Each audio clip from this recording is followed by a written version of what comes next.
and welcome back to CozyAnimeCookie, aka your girl Lisha. And we are going to be playing I Love You, Colonel Sanders, a finger-licking good dating simulator. Now you're probably asking yourself, Lisha, why are you playing this? This is hecka old.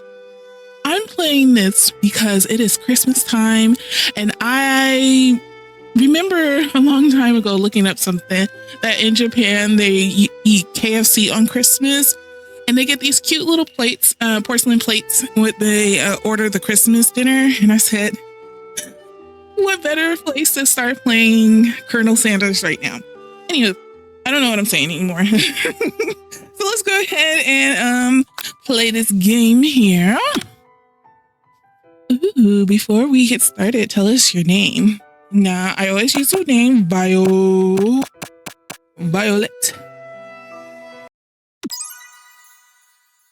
Oh, biscuits and chicken. That looks tasty. Oh no, did the game freeze? Oh, okay. You sleep softly as the morning sun casts a warm glow through the window of your modest student apartment. The world is peaceful and serene. You could say in the moment forever.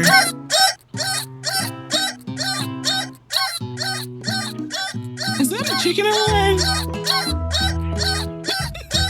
Or you could wake up now. Your first day of culinary school is no time to sleep in. Oh, child, yeah. That clock, Anyways, lying in bed, you stare at the ceiling, thinking about everything that awaits you at the prestigious University of Cooking School, Academy for Learning. Your mind begins to wonder, who will be there? What will you cook? What should you wear? Time begins to fly by, and you find your imagination getting away from you. You'll need to take this seriously. You allow yourself to daydream a bit, thinking about the future. Yeah, let's think about the future. Let's be whimsical. It's here, finally. Your first day of culinary school. So many dishes to prepare, so many students to meet. Your mind is swimming with possibilities when you realize you're running late. You grab a biscuit and burst out the door in a hurry. Delicious. Just what you needed to wake up those taste buds. Biscuit? Thanks. You're in such a hurry, in fact, that you forgot to put on any deodorant before running out the door. You're sweating buckets as you rush to arrive on time. I don't like that. And then I don't like being super sweaty and funky at the same time. I slather all that deodorant on. It's almost like caked on. Anywho, standing in the quad, you gaze upon the magnificent University of Cooking School, Academy for Learning. Here comes your lifelong best friend forever, Miriam. She's the most adorably awkward person you ever met, and you absolutely love her for it. Good morning, Violet. Are you excited for the first day of the rest of our lives? Actually, because I'm sure I am excited, a little nervous. Okay, a lot nervous. It's just that this morning I made breakfast for myself, but, well, when I ate it, I couldn't taste any love in the food. What if I'm no good? What if I fail? Classic Miriam. Raised by MasterChef parents, she's always held herself to a very high standard. Ever since we were little babies playing together, you rescued me from that quicksand box. It's been clear to me that you're the most loving, caring person I know. You're going to do great. At the University of Cooking Academy for Learning's famous 3-day only semester. I'm afraid of being left behind and never catching up. A sweet girl, Miriam has always had a flair for the dramatic. This summer, she got so nervous about her first kiss that she chipped a tooth practicing on a mannequin. Did you pep talk her or change the subject to give her some relief? Yeah, let's pep talk her. We got it. She got this. She got the skills. She my homie. Remember last month when you saw that fortune teller and had our tarot cards read? The lady with the mask who gave me nightmares? I've been trying to forget. I know she looked spooky, but she was so sweet. And she told you that you were destined for great things. Remember that card with the fancy looking tower? And that other card featuring the handsome fellow in the red suit? I've been waiting for so long to meet a handsome fellow I could call my own. And I'm sure you will soon. In no time, we'll be graduating and you'll be delighting the world with your heartfelt cooking in no time at all.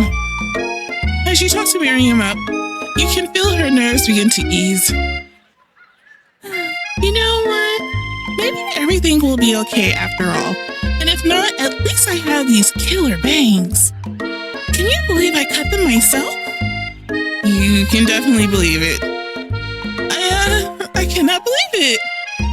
Before you can get another word out, you're rudely interrupted when someone smacks your books and custom engraved measuring spoons out of your hands and onto the ground. Yeah. Oh, it's Ashley, your arch rival. She's totally evil, but you can't help but be filled with jealousy. She can get anything she wants and she knows it. Hello, Ashley. Oh, I didn't see you there, chicken shins. You leave violet shins alone. They are perfectly normal shins. You can't stand Ashley, but even her name is annoying. You know for a fact that it's actually Ashley, but she had to add extra letters to make herself feel better than everyone. If anyone here knows what perfect shins look like, it's us. We're not going to let you or your really weird insults get to us. Across the quad, you see Ashley's best friend, Bon Bon the Mon Mon. Stop to look at his own reflection in the mirror. His pants are so tight you can see him casually working out his glutes while he styles his hair. No lie, they're rocking glutes. Bon Bon! You rang rang? Oh my gosh, it's good! Really trying to hold laughter. Okay, come on, let's get this going. You've never been sure that their arrangement is, but as long as you've known them, Ashley and Bon Bon have been just as close as you and Miriam, but substantially more devious. I can't believe that the University of Cooking School Academy for Learning would ever allow people like you to attend as students. I know, right? You think that they just hand us our diplomas now. Or maybe hire us on as professors. You amateurs can learn a lot from us. Right. With the first day of school about to start, there's just not time to properly tell these two off, so you resist the urge. Let's go, Miriam. See you later, losers. As you approach the door, you see a goofy-looking kid pushing hard against the window directly next to it. Did he just fart? Oopsie! You reach forward and easily pull the door open. That should do the trick. I love you. I think you mean thank you? My name is Pop. I almost said poop. My name is Pop. I was named after my Pop. He's old. Would someone like this also be a student at the school? He must be one heck of a chef. Also, his name tag clearly says Bob, but I guess he's reading it upside down. Hi, Pop. I'm Violet. So, are you going to make me hold this door all day? No. And with that, the young man walks into the building ahead of you. Aww. Is it just me, or is he kind of cute? I think it's just you. You both shrug your shoulders before following him into the building. You stand at the edge of the room, unsure where to sit. Other students wander in and keep themselves busy chit-chatting. A scruffy-looking pooch takes his place at a podium at the front of class. Adorable. Now, quiet down, everyone. Who is this unreasonably cute pup, and why is he in our culinary class? You must be Sprinkles, head instructor and CEO of UCSAL? Oh gosh, acronyms. That's gonna get me. Oh, look at that. Oh, that is cute. Please call me Professor Dog. I may be cute and little and fluffy, but I still demand respect. Oh. What? A cute dog is our professor? This is the best school ever. I guess only a dog's nose is capable of picking up all the nuisance of fine dining. True. Oh, the cherry blossoms. Out of nowhere, wind begins to rush around you as a swirl of cherry blossom petals fill the air inside the classroom. What is this? This is like a fever dream. I'm chilly. Someone close the window. And then he walks in. You're immediately swept up in the aura of this new student and his remarkable goatee. Who knew anyone could be so handsome? Time stands still. Oh my gosh. If it isn't my favorite student, Harlan?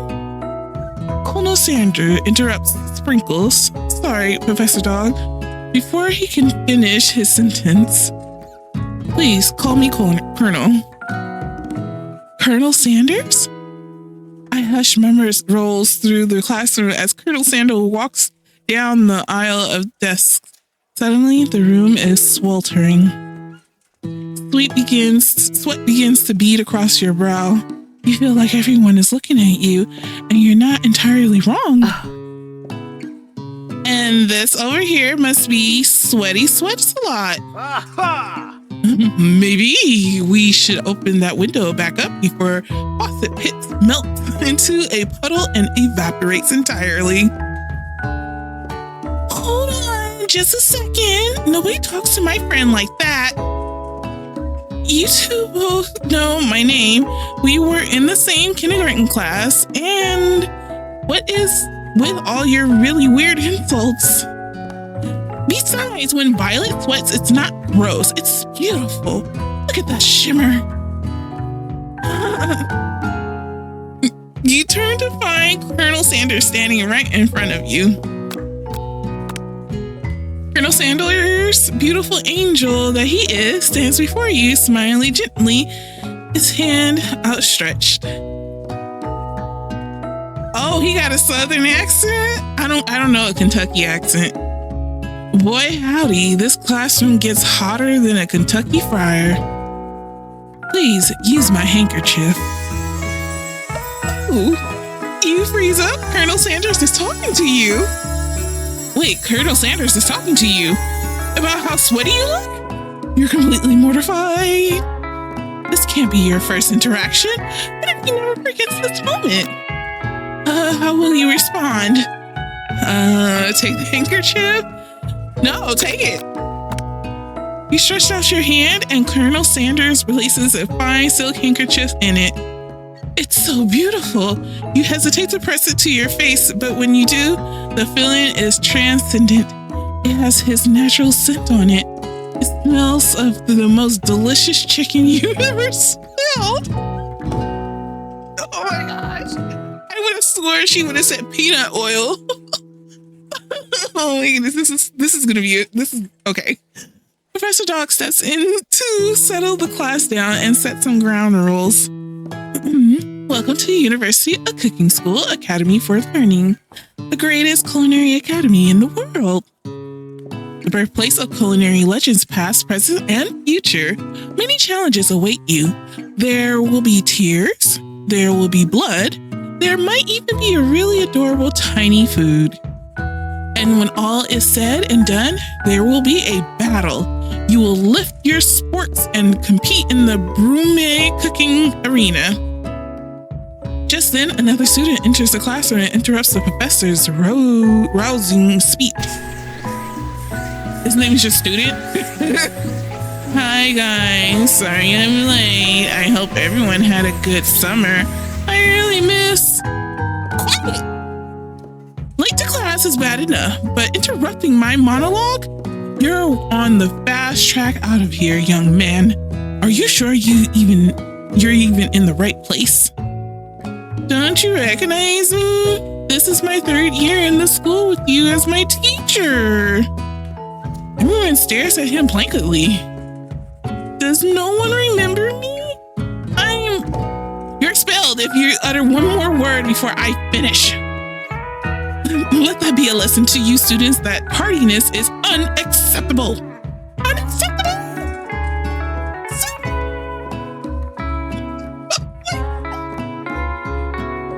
Okay. We're having way too much fun here. The Sprinkles, even Clank, made it here on time, rolling halfway across town on his tiny wheels. You turn to see the student Sprinkles is referencing, who appears to be some sort of industrial kitchen appliance. Right, okay. What? The class burst into laughter. Oh, you rascal. Sprinkles walks in the classroom as everyone stands in silent obedience. When he gets to you, he lifts his nose into the air and takes a deep sniff. Your diet is lacking. Based on what I'm picking up here, you definitely need a multivitamin. You should be taking better care of yourself. You've never had a talking dog as a teacher before, but Sprinkles' reputation for being smart but tough is well known. Okay. You decide to try and butter him up by giving him a treat from your pocket. But what kind? A rubber ball? Ooh, I don't know. That seems like an insult to give. I mean, we are playing a chicken game. I feel like that's like a cop-out chicken. I'm gonna do it anyways. You reach beneath your apron and return with a chicken snack in your hand. Sprinkle's eyes go wide as he locks onto it. His favorite. Well, I think there might be some competition for new star student. The furry professor immediately devours the snack, leaving your hand slick with a coating of warm doggy drool. You see the other students eyeing you jealously, but pay no mind to them. If they wanted to succeed in life, they should have learned the importance of carrying a range of dog treat flavors on them at all times. Settle down, you chefs. Take your seats and prepare to have your minds open to the amazing possibilities of culinary creation. As everyone rushes to claim their favorite seats, you're left standing at the front of the room. Only 2 options remain. Hey, Violet! There's still a seat here. Right next to Colonel Sanders. It seems that no one has claimed the seat next to me. If you're interested. 2 good options, but which will you choose? Now, I don't know if I want to be super forward and be with Colonel Sanders, or if I want to sit with my bestie. Oh. I mean, he was generous enough to allow me. I don't want to leave my girl hanging though, and then she got, I don't know. Oh man. I'm all for the homie, but I hope she understands. Oh, is this a... Hold on. Let's see if I can save this choice. This feels like a big choice. Let's... Oh, I can't even save. Aw. Wait. Boo. Okay, I can't save. Anyways. I'm going to sit with Colonel Sanders. I really want to sit there. You move to take your seat by Colonel Sanders. It appears he brought no books, pens, or pencils. However, his perfect upright posture shows off a seriousness that makes you confident in his desire to learn. I don't know. Now I'm kind of thinking that's a little bit of red flag. How you gonna come to class with nothing?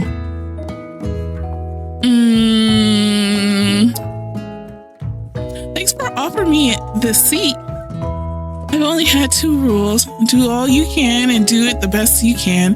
It's the only way you ever get that feeling of accomplishing in something. That's so inspiring. Oh my goodness, I just had a thought. What if they make a Jollibee game? Please, I would love for Jollibee to have its own game. Please, that would be so hilarious. I love Jollibee. Anyway, that's so inspiring. A little off topic if you ask me, but okay. As soon as you settle into your seat, the professor makes an announcement. Think fast. It's time for a pop quiz. Oh, I hate pop quiz. Yay, a quiz about me. This is incredibly important and surprisingly short quiz will tell me if you are ready for life at culinary school. Keep your knife sharp and your focus sharper. Here comes question 1. Oh, man. Oh, man. Okay. If train A is traveling to point B and train B is traveling to point A, how important is it to wash your hands before cooking? What? Extremely, if you're cooking. That's right. Force is to tree as chicken is to slam dunk. Feather? That's right. What is the most efficient eating utensils ever created? Comically oversized fork and meat tenderizer, a spork? I like meat tenderizers, but sporks. I guess a spork. That's right. I feel like if you pick any answer, will you like? Okay. Anyways, yeah. No. If you pick any answer, would you just like get them right? I don't know. What food is best for a broken heart? Ooh, pancakes. A pancake that looks like a silly face. Camel meat. What? Anything as long as it is prepared with love and not too much salt. Yeah, that's true. I don't like salty foods. That's right. Is Sprinkles a good boy? He's a talking dog that teaches at culinary school. He is the best boy. Oh yeah, let's do that. That's right. Perfect score, 5 out of 5. Okay. Wow. Be honest. Did you cheat? You look up to see that Colonel Sanders has been watching you tally your score. Oh, and he's impressed. Why? I know we just met, but I have to confess. Oh, hearts. I think you have a beautiful brain. What? Hot diggity, Violet. You just scored some major Colonel Sanders points with that performance. May I have your attention, students? I have an important announcement to make. Time for lunch! Wow, the cafeteria is as nice as any restaurant you've ever eaten at. It makes sense that a school dedicated to cooking will also be serious about eating. Yeah, this is really pretty. A delicious fragrance wafts through the room and tickles the end of your nose. Your mouth waters. Do you smell that? That must be our lunch. It smells good. Everyone, can I have your attention? Is it about lunch? No, I just wanted to apologize for my tardiness. You see, hey folks, I'd like to make an announcement. Hey, it's about lunch. Everyone cheers. But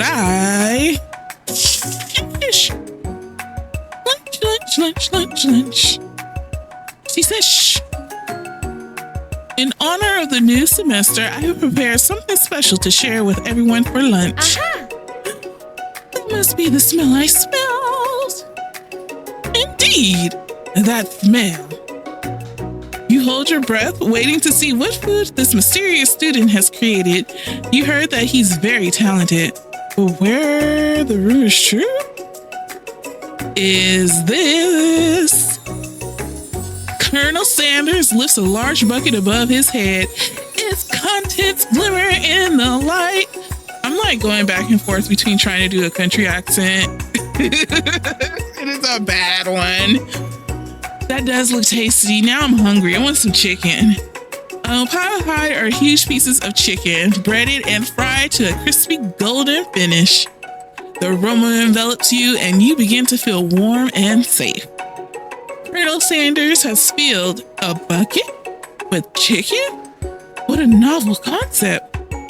Your stomach begins to grumble as if to say, stop thinking and start eating. For years, I have been developing a secret recipe for the perfect fried chicken. By my calculations, nothing less than 11 herbs and spices are required to achieve the perfect balance of flavors. You look around and notice that every other student has a pen and paper and is scribbling notes as fast as they can. But that's all I'll say about that. What? You think we want your stupid secret recipe, dude? Nah, my dude, nah. I'm just drafting the last will and testament in case one of those ingredients is poison. Got him? He looks around nervously to see if anyone else is laughing at his sick burn.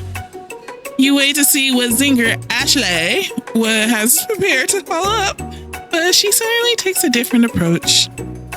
Yeah, I was just writing in my diary. Dear diary, today I smell something beautiful.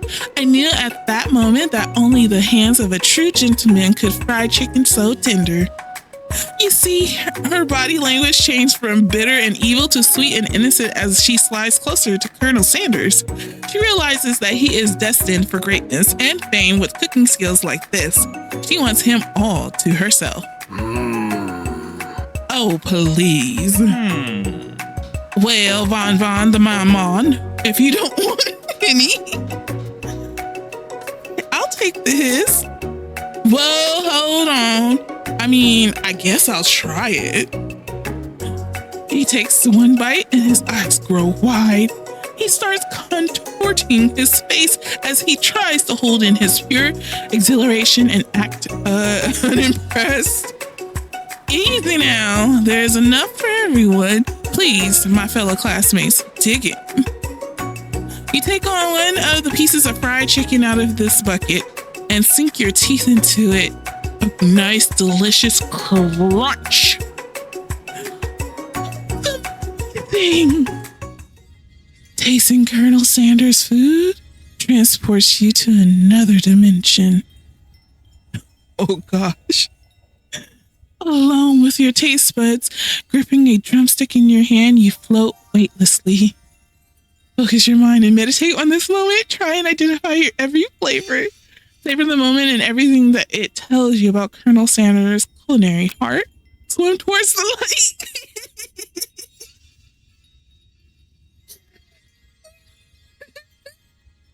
Every time I hear something like that, I always think a two can play that game. Step into the light, Keith. Step into the light. Or look into the light, whatever he said. Anyways, focus your mind and meditate on this moment and try to identify every flavor. You let the food rest in your mouth and focus on it, scrutinizing every flavor. Salt, maybe? Pepper. Too obvious. Oregano? Basil? Maybe, but there's something else. Something dark, something spicy. You dig deeper, deeper, deeper. Yes, even deeper still until you find it. Could it be... He really did it. How bold, how adventurous to use blue. You try to go even deeper into the sea of flavors, but this revelation alone is more than you can handle. You snap out of it and realize that this information was meant to remain a secret, and yet, now you know. A mantle of responsibility now rests upon your shoulders.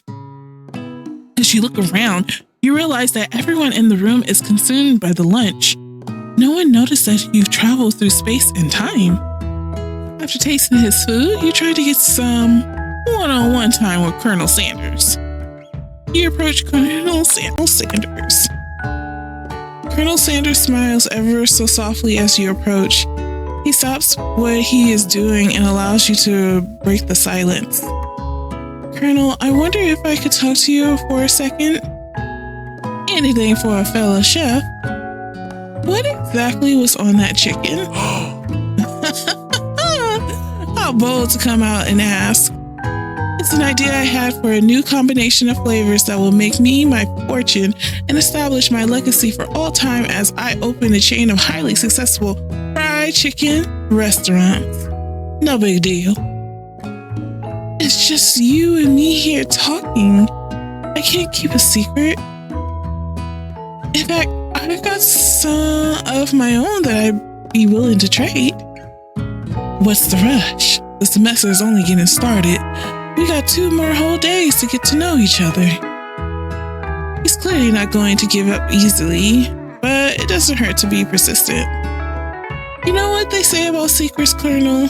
Shouldn't learning be fun? Aww. You've got moxie, I'll give you that. Colonel Sanders looks both ways to make sure you're truly alone, and then leans in. You can feel his warm breath as he whispers.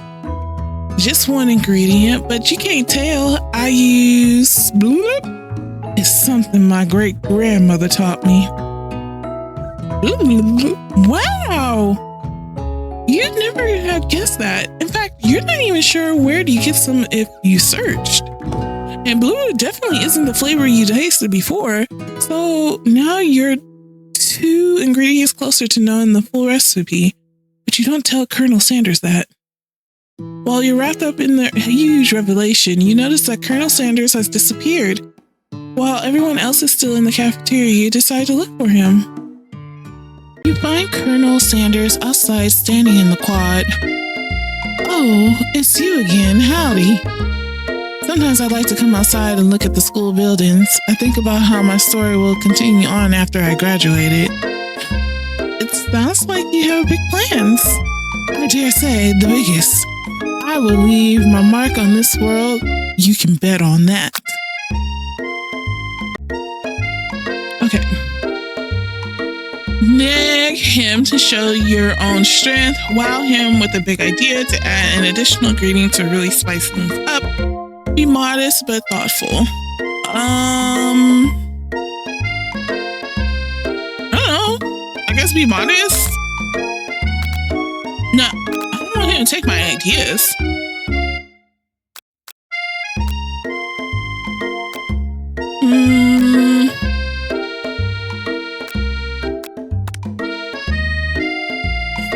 You know about that. I was thinking about your secret recipe. I don't doubt it. It has a way of leaving an impression on all who taste it. You decide to show him that you also know a thing or two about blowing minds with new flavors. I actually had some thoughts on how you can improve it.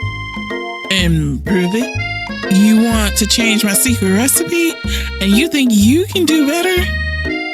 Have you ever heard of habanero peppers? Heard of them? I'll tend an entire garden of chili pepper varieties. Habanero, poblano, cayenne. But that's not the point. You can just toss new ingredients into my secret recipe and expect to improve it. A recipe is about balance. It involves careful consideration and refinement. I didn't mean to. Let this be the last time you improvise on my recipes, Violet. I'm headed back to class for the next lesson. Oh, he didn't like that. That certainly didn't go as planned. You better head back inside, but you wait a moment so that Colonel Sanders doesn't think you're just desperately chasing after him. You step into the massive cooking arena where the afternoon lesson will take place. Each student gets an oven and all the tools and ingredients they could need. Look at this place. It's magnificent. Finally, we get to show our stuff. Wait a second. Oh no, we have to show our stuff. What if I totally blow it? You're not going to blow anything, except maybe kisses to the crowd of fans you're going to earn with your signature adorable tiny food creations. Welcome, students, to the cooking arena. He's so cute. For today's lesson, we'll be cooking with partners. Hurry up and pair off. Naturally, Marion looks over at you, but unable to control yourself, you pounce on Colonel Sanders. Aw. Hey, Colonel, would you like to tackle this lesson as a team? A team of two? That is, me, you, if that wasn't clear? Want to be my partner? Aww. Sure, Violet. I'll prepare your station. With you as a partner, Miriam is left standing all alone. Two different students quickly take notice. Hello, new partner. Beep, beep, beep, beep. Oh, my. Two potential partners? I'm so sorry, gentlemen, but I don't know who to choose. Looks like you'll have to pick for her. Friend duties can be a little awkward, but that's the price you pay for not being alone forever. Who do you want to ask to be Miriam's partner?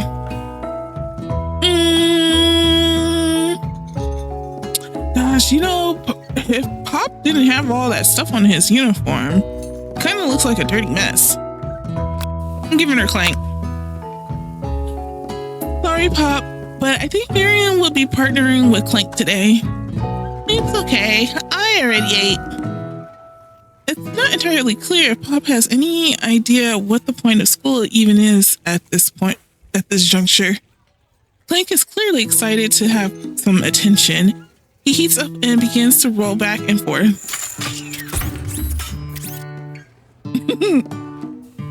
Hold on there, fella. We don't even know the assignment yet. Technically, Clank might not have a face, but there's something charming and earnest about him. He kind of reminds me of Wally. Tissue? I hardly know you. Clank judders and a panel shakes loose. You get the impression that this is a sign of affection?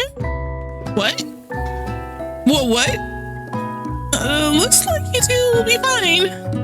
Now it's time to focus on your own cooking classwork. Alright, you two, for today's lesson, we're going to keep it simple. Pick a basic dish and divide up the steps. No chef is an island. It takes 2 flints to make a fire.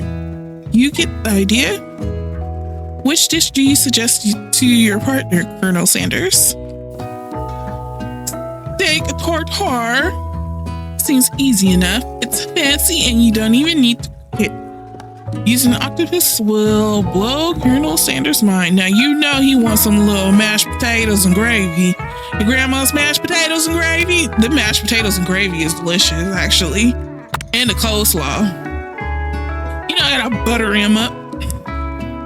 I always been something of a down-home chef. I was thinking we could make something warm, inviting, comforting. Maybe mashed potatoes and gravy.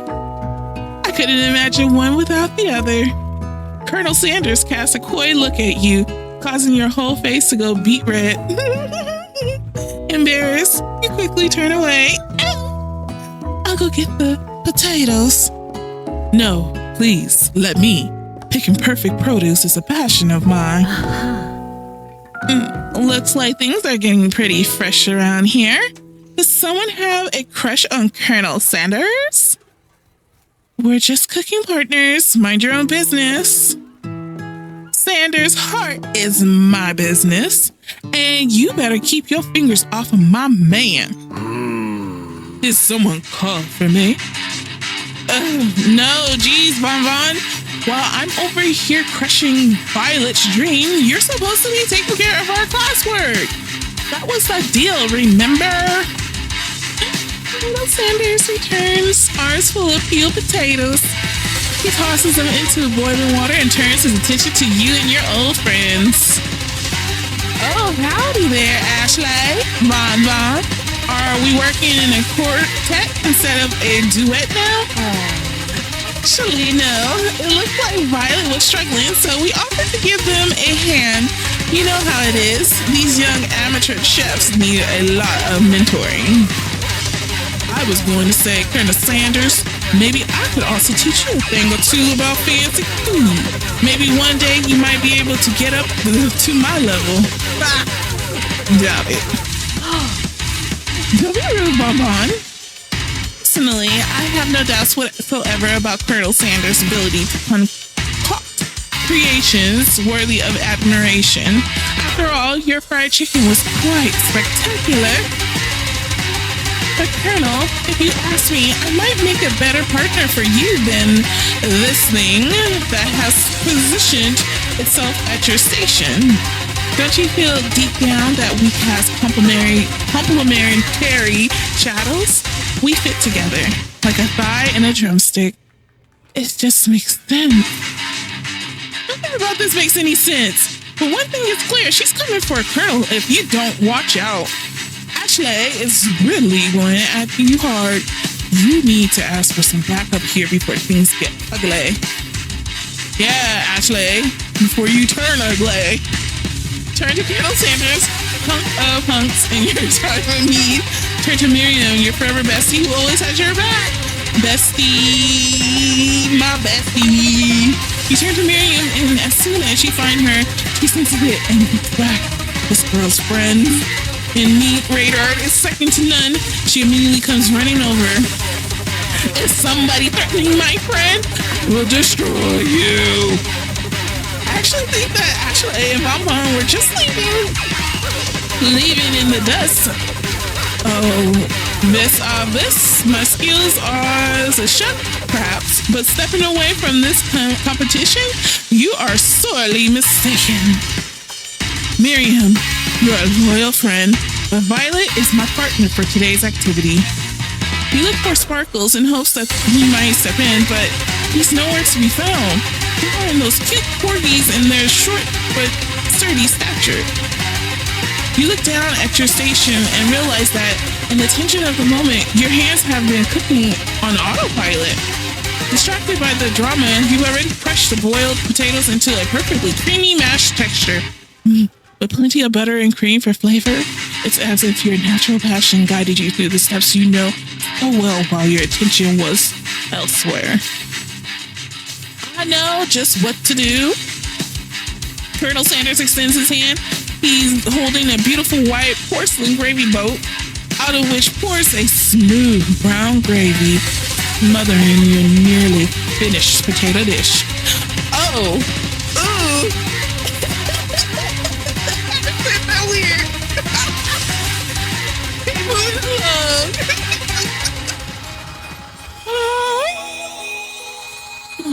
Mashed potatoes and gravy. Gravy flows down the mound of mashed potatoes. The result looks spectacular. Granny would be very, very proud. Look at that. That just look at the steam just coming off of it. Mashed potatoes. Colonel Sanders holds a spork out to you. You reach out and grab hold of it, but he doesn't immediately let go. The two of you stand holding the same fork, and for that small moment, all the madness and pressure in this crazy world stops. Oh, Colonel Sanders. Your eyes lock. The moment is electric. Time stands still. If you love something, set it free. Oh, together you dig the utensil into the mashed potatoes and lift a heaping sporkful up. When you see Ashley with a sinister look, you know she's plotting against you to be with Colonel Sanders. And then, filled with rage without thinking, you fling the sporkful of mashed potatoes right into Ashley's stupid, beautiful face.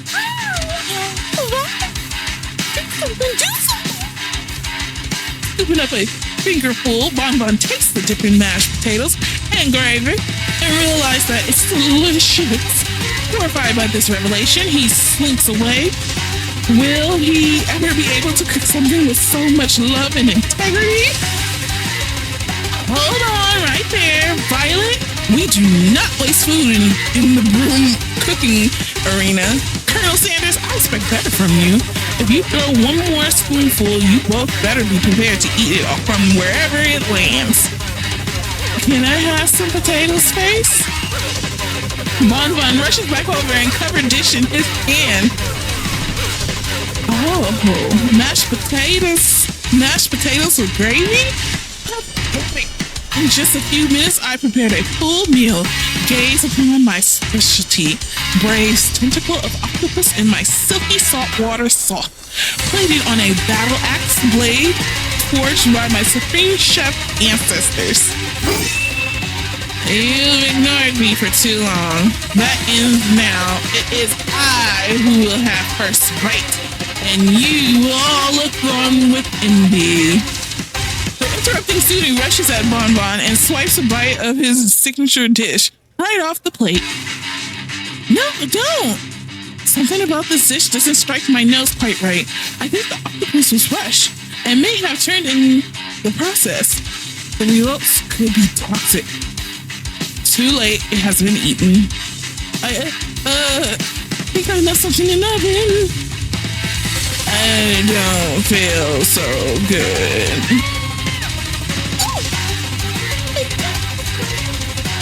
Everyone step back and take another bite. When you look back at the plate, the rest of it is gone.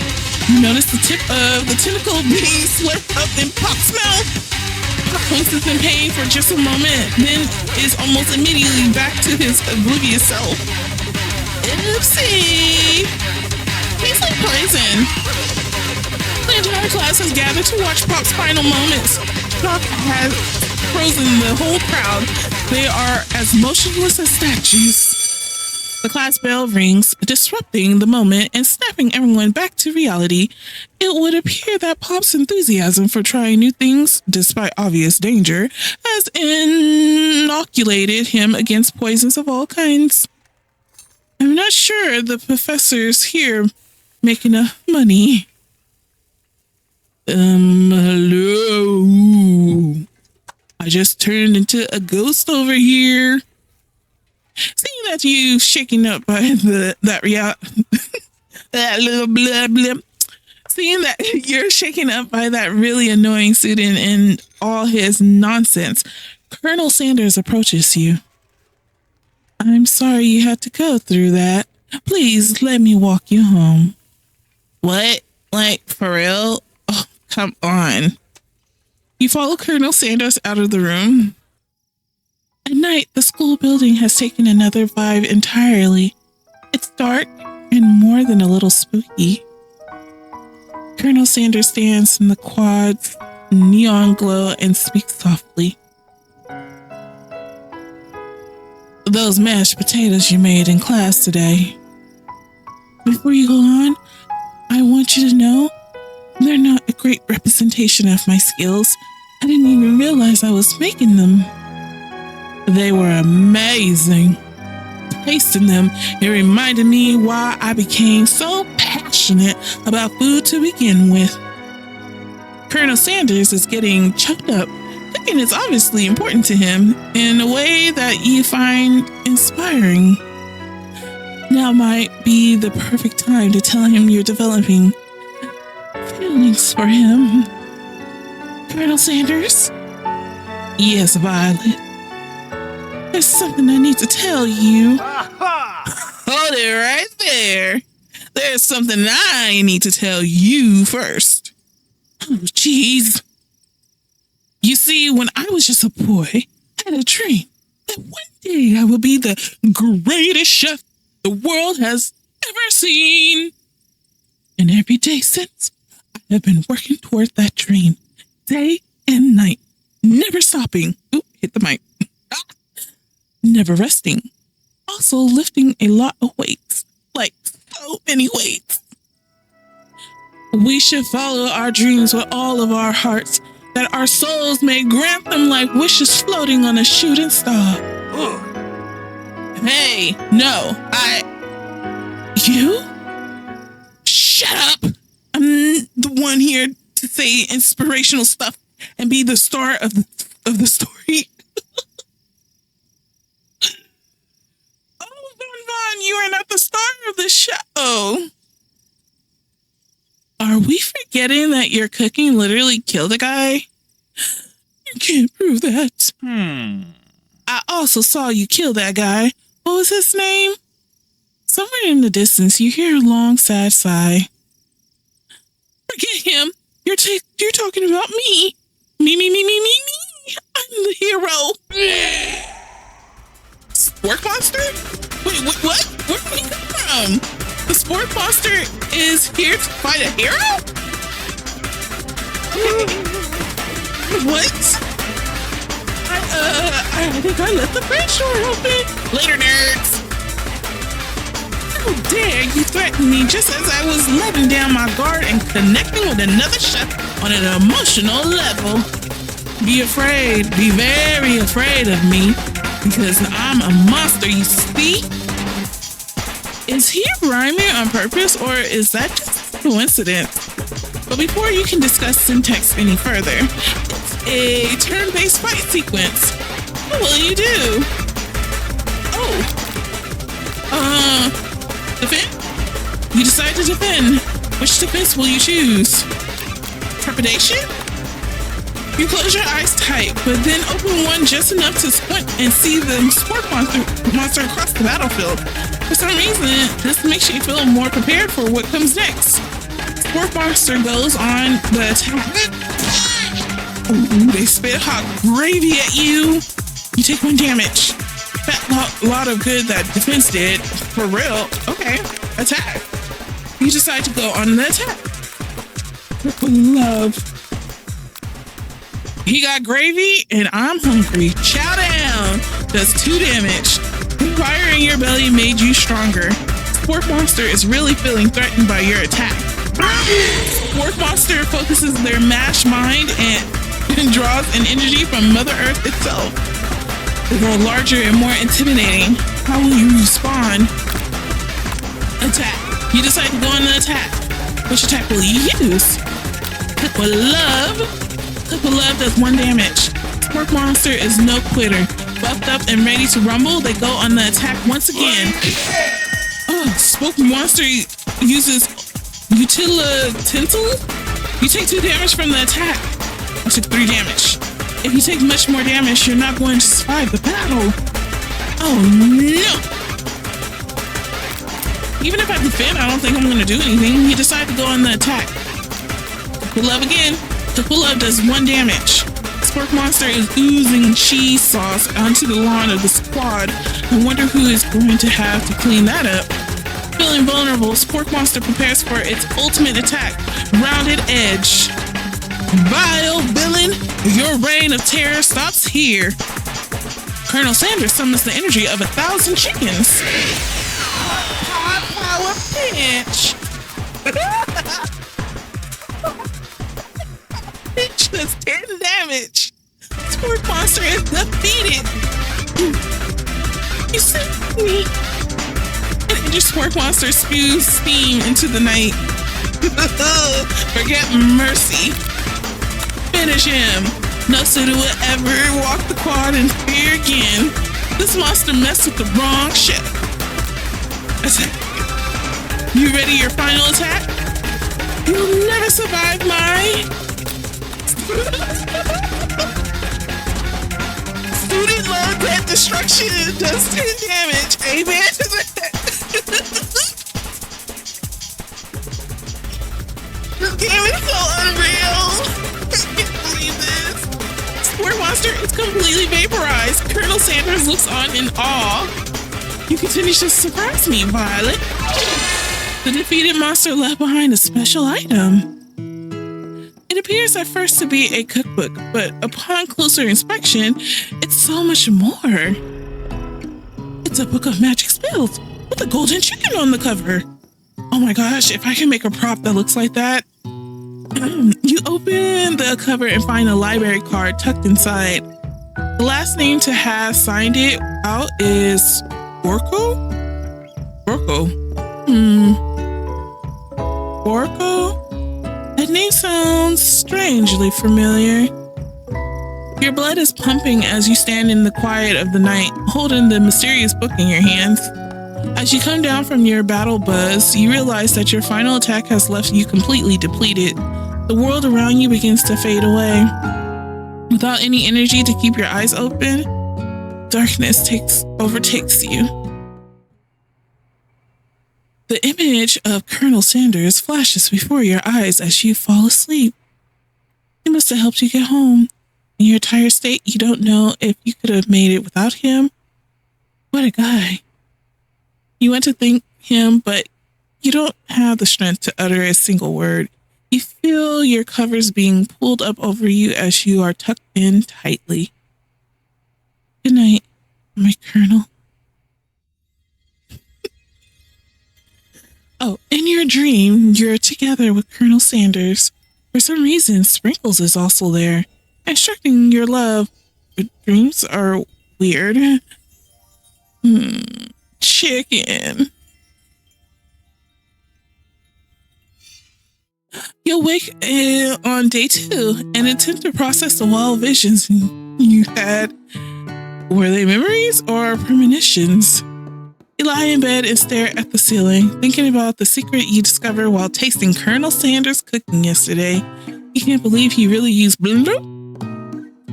And then there was that secret ingredient that Colonel Sanders went ahead and told you outright. Not much of a secret, huh? It's probably just because he already trusts you so much. Sure, that makes sense. We'll go with that. You meet up with your bestie in front of the school. Before you can tell her about the encounter with the spark monster, she launches into a story of her own.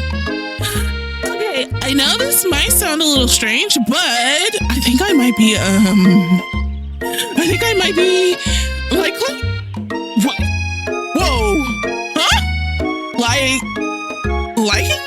Or like him? I know it sounds like it's moving too fast, but there's something about him.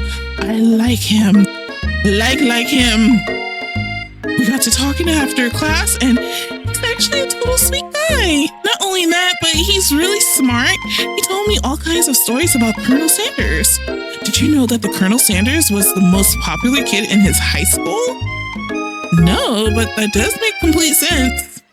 Yeah, but he was so popular that he was voted prom king at the school, and he didn't even go to, and was also the convertible that he himself rode at the front of the homecoming parade.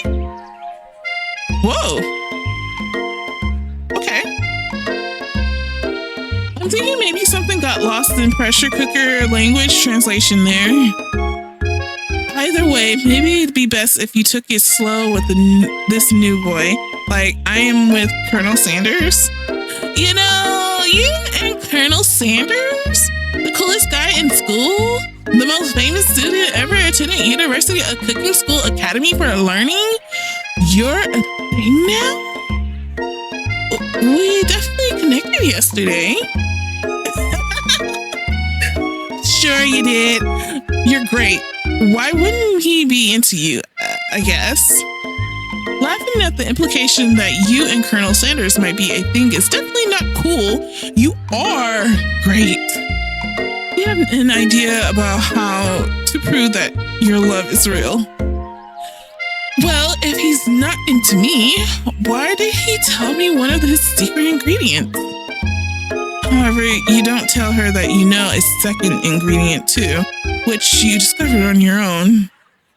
Your bestie's eyes light up. A secret ingredient? Yeah, I just said that. A secret ingredient.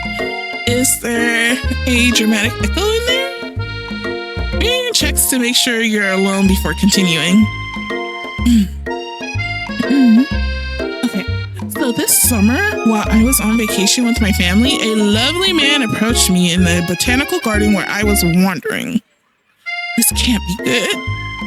He told me all about his passions for spices, sacred spices. The man even gave me some to show me what he meant. He said it was a powder created from super duper rare dried flower petals, and that if I did him a big favor, I could have some of my own. Please, Miriam, don't tell me. So I filled my suitcase with them and brought them home. He was so nice. He even met me at the gate when I arrived. Later, when I cooked with them, a very strange feeling came over me, and the flavor was unlike anything I ever tasted. I think you're being very liberal with the meaning of spices here. Whatever. Anyhow, we both share an interest in cooking, so we stayed in touch, like Pen Pals. I bet he would love to know more about new spices. Well, I'm definitely not supposed to share Colonel Sanders' secret recipe. And besides, I only know the one ingredient, so I doubt it'll be much use to anyone. Please, please, please, please, please. It would mean the world to me. No one has to know it came from you or from Colonel Sanders. Oh, what do you think? Should you protect Colonel Sanders' secret or share it with your bestie?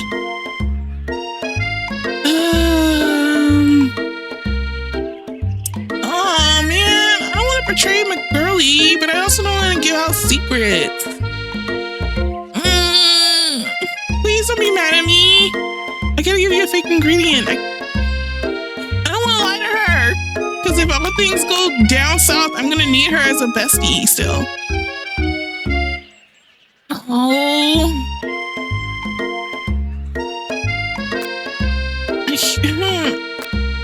Okay. I'm gonna give her a fake ingredient. You quickly think of a fake ingredient name. I don't know, how about... It was Eye of Newt. I know, sounds like some kind of witch's potion, but what can you do? Eye of Newt? Wow! Her eyes lit up imagining such a thing, and you figure that you satisfied her curiosity and she's moved on. However, she immediately turns around and does some thumb typing on her phone that you can't quite see. That's probably not good. Before you can ask her to confirm that she was definitely not texting secrets to other people, you're interrupted. A wind rushes in. Cherry blossom petals fill the air. Oh, it's Colonel Sanders. He's arriving at school.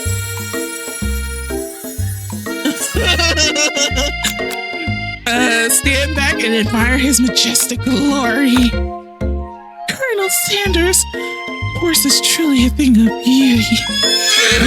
Acknowledging that he's being watched, he does a short horse dance before dismounting with a flourish.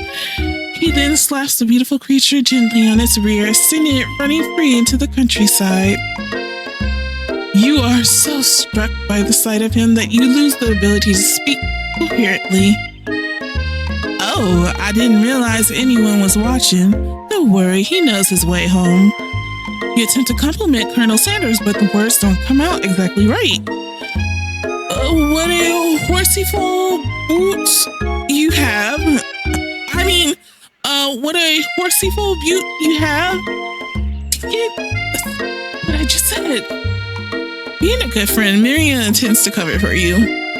Oh, Violet, just get really nervous around people they like. What? They got food poisoning and were up all night. It was gruesome. You should have seen it. She gives you a wink and a smile as if to say, situation handled. Can't blame a girl for trying. Oh yay. And with that, Colonel Sanders disappears into the school, leaving you and Miriam to follow. When you enter the classroom, you can see your two rivals, Ashley, Bonbon, are doing something bad. By the way, they're hiding. You know it must be really bad. Like counterfeiting recipes bad, experimenting with restricted ingredients bad, summoning a demon bad. You try and get a peek over Bon Bon's hulking shoulder, but he sees you coming. Whoa there, little one.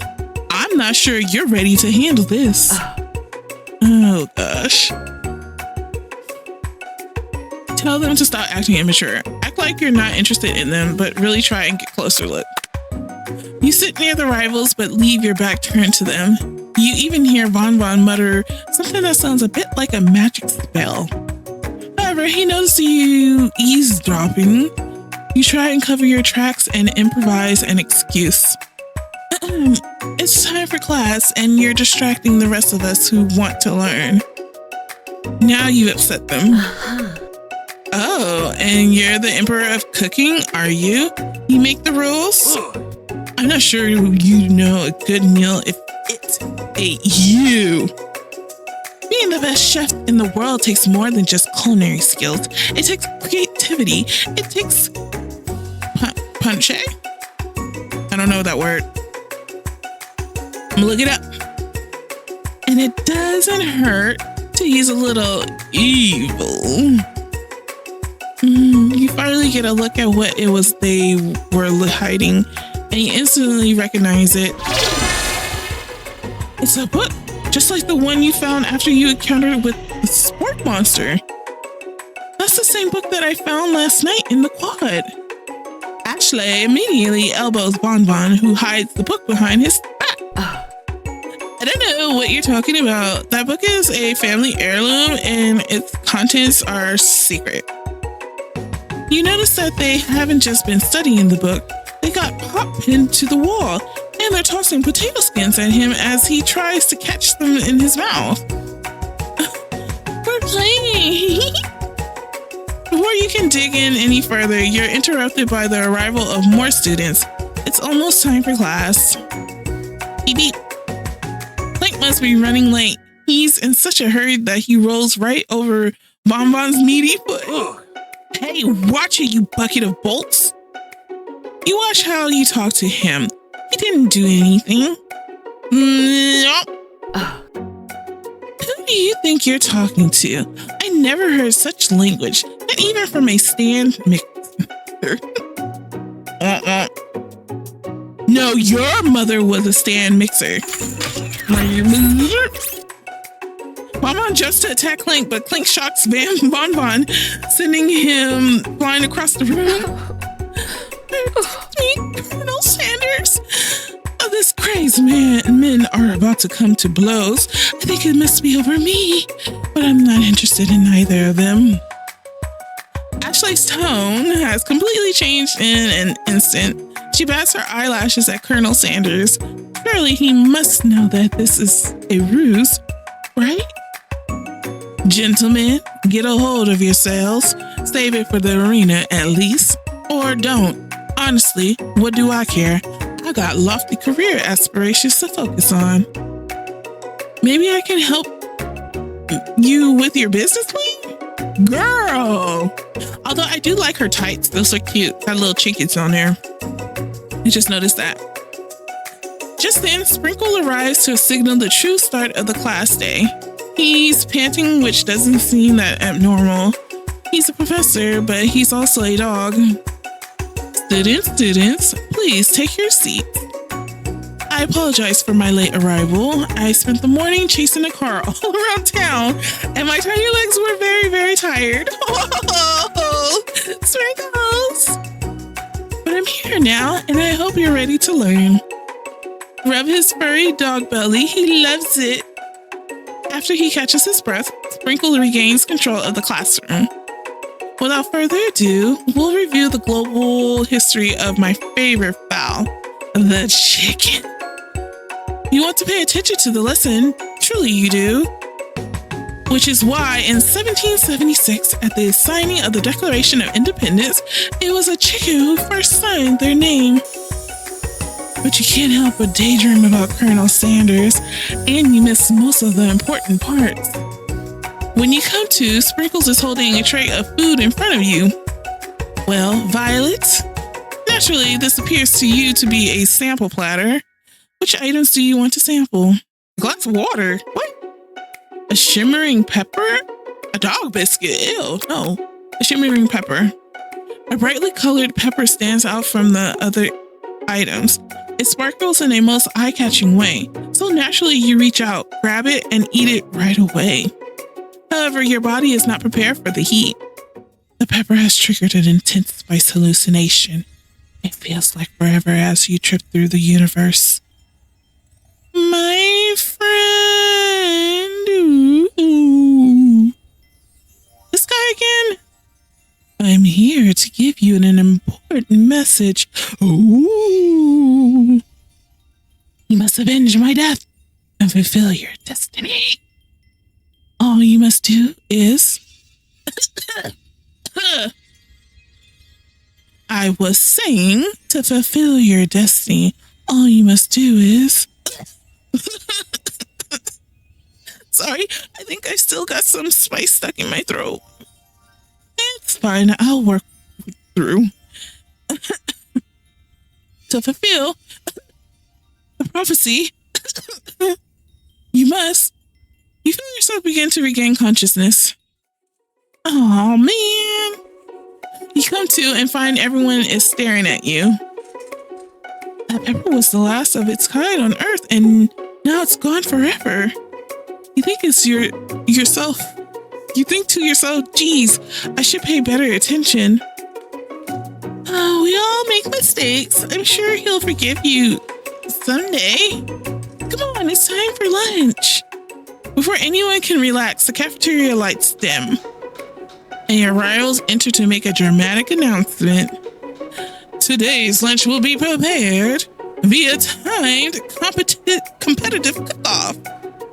The level of theatrics with these two is off the charts. They kind of remind me of Jesse and James from Pokemon.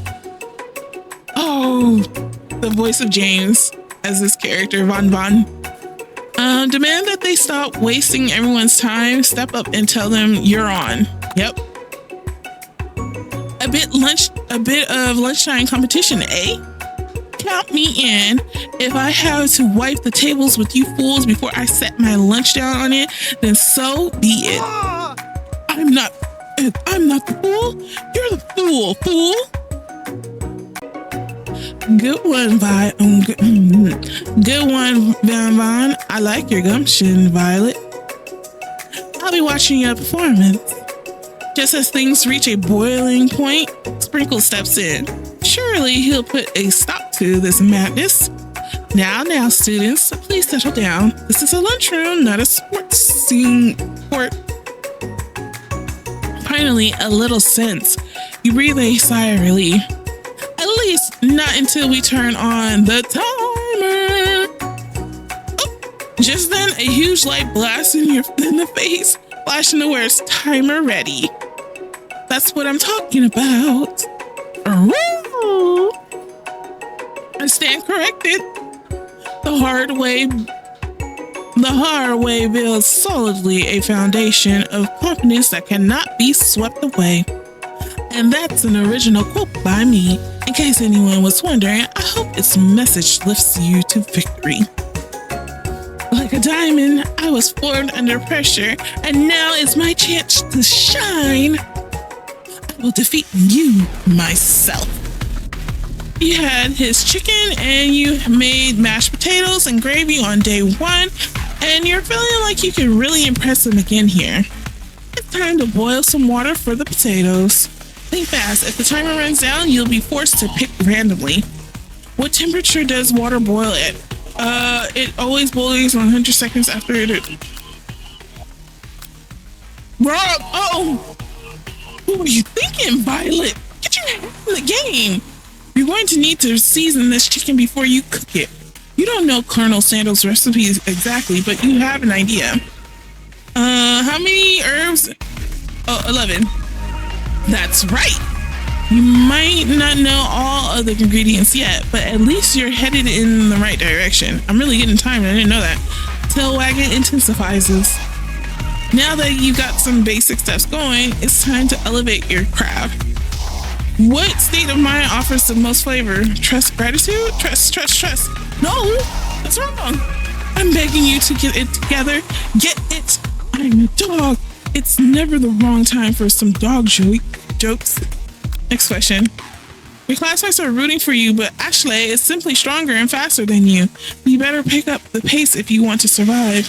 When you were a child, your father told you to never forget where you came from. Every day, you meditate on his advice and draw energy from that place. Now would be a great time to harness the energy, so where does it come from? That's right. This is your shot. You're not going to miss it. You try to shut out the noise of the arena and focus on your cooking. What is the sound of success? Lickin. No! Don't make me get the spray bottle. Is this the end? Yep. Oh. Take two. Oh man, look at that chicken and the biscuits. Before anyone can relax, the cafeteria lights dim and your rivals enter to make a dramatic announcement. Today's lunch will be prepared via timed competitive cook-off. The level of theatrics with these two is off the charts. Step up and tell them you're on. A bit of lunchtime competition, eh? Count me in. If I have to wipe the tables with you fools before I set my lunch down on it, then so be it. I'm not the fool. You're the fool. Fool. Good one, Von. I like your gumption, Violet. I'll be watching your performance. Just as things reach a boiling point, Sprinkle steps in. Surely he'll put a stop to this madness. Now, students, please settle down. This is a lunchroom, not a sportsing court. Finally, a little sense.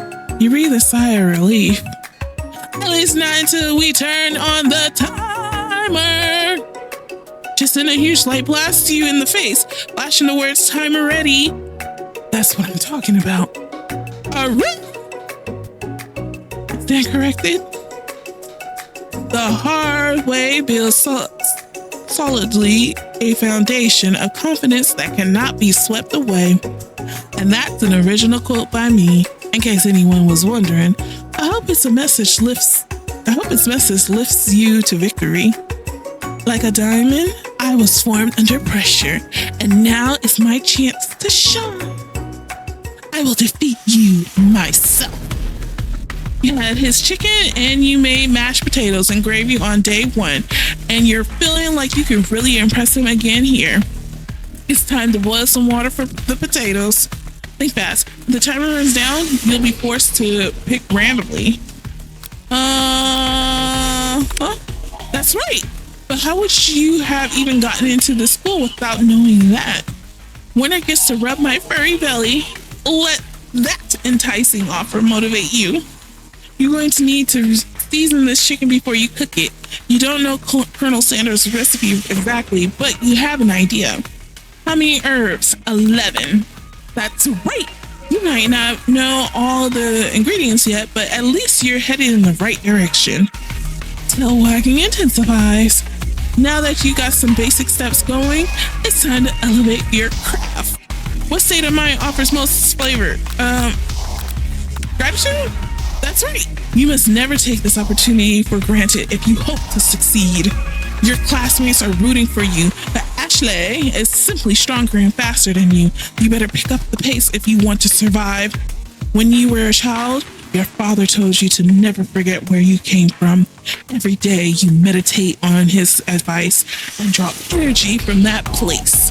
Now would be the great time to harness that energy, so where does it come from? That's right.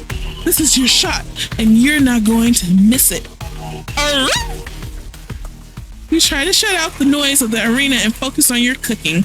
What is the sound of success? Silence. That's right. When they taste your cooking, they will be so taken with it that they'll be unable to speak.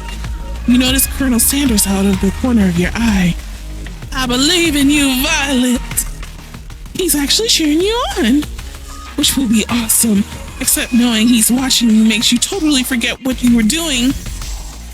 Now all you can think about is Colonel Sanders. How many? Whoa, whoa, whoa, whoa, whoa, whoa, whoa, whoa. What were you thinking? Get your mind back into the competition. You are stranded on a desert island with only one dessert cookbook. Which do you take? What I know, right? You know what? Shouldn't you be focused on the challenge? You're falling behind. Sorry, I forgot. What does that have to do with crafting spectacular fried chicken and delicate baked biscuits? Woo, woo. You're really struggling to keep up.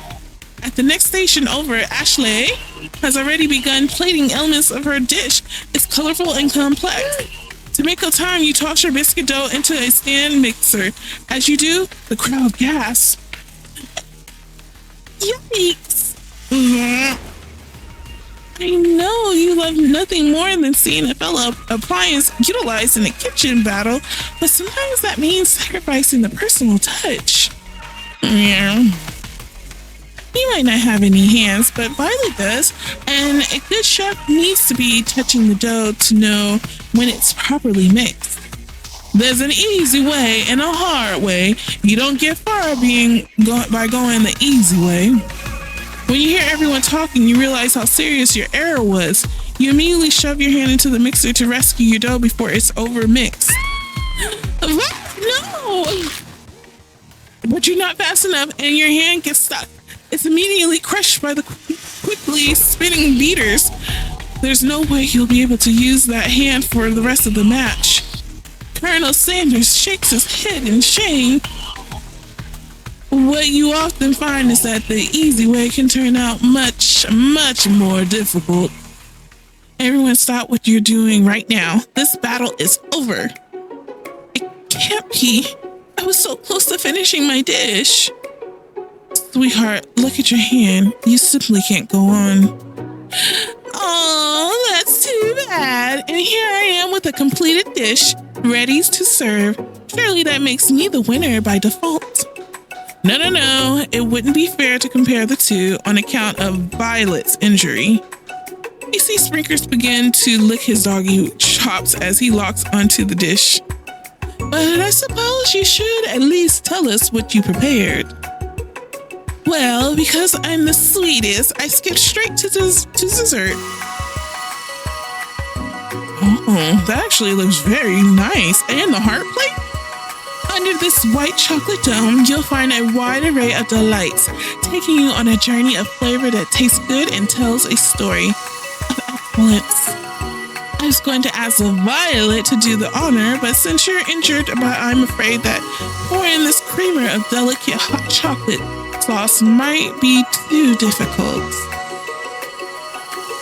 Colonel Sanders, if you wouldn't mind lending me your strong, steady hand. Colonel Sanders pours the hot chocolate sauce on top of the dome, causing it to melt away, revealing the ingredients hidden within. Inside, you'll find a delicate fried cheese croquette, atop a slice of honeycomb, ice cream 2 ways, tender nougat, and pearls of blueberry gelée.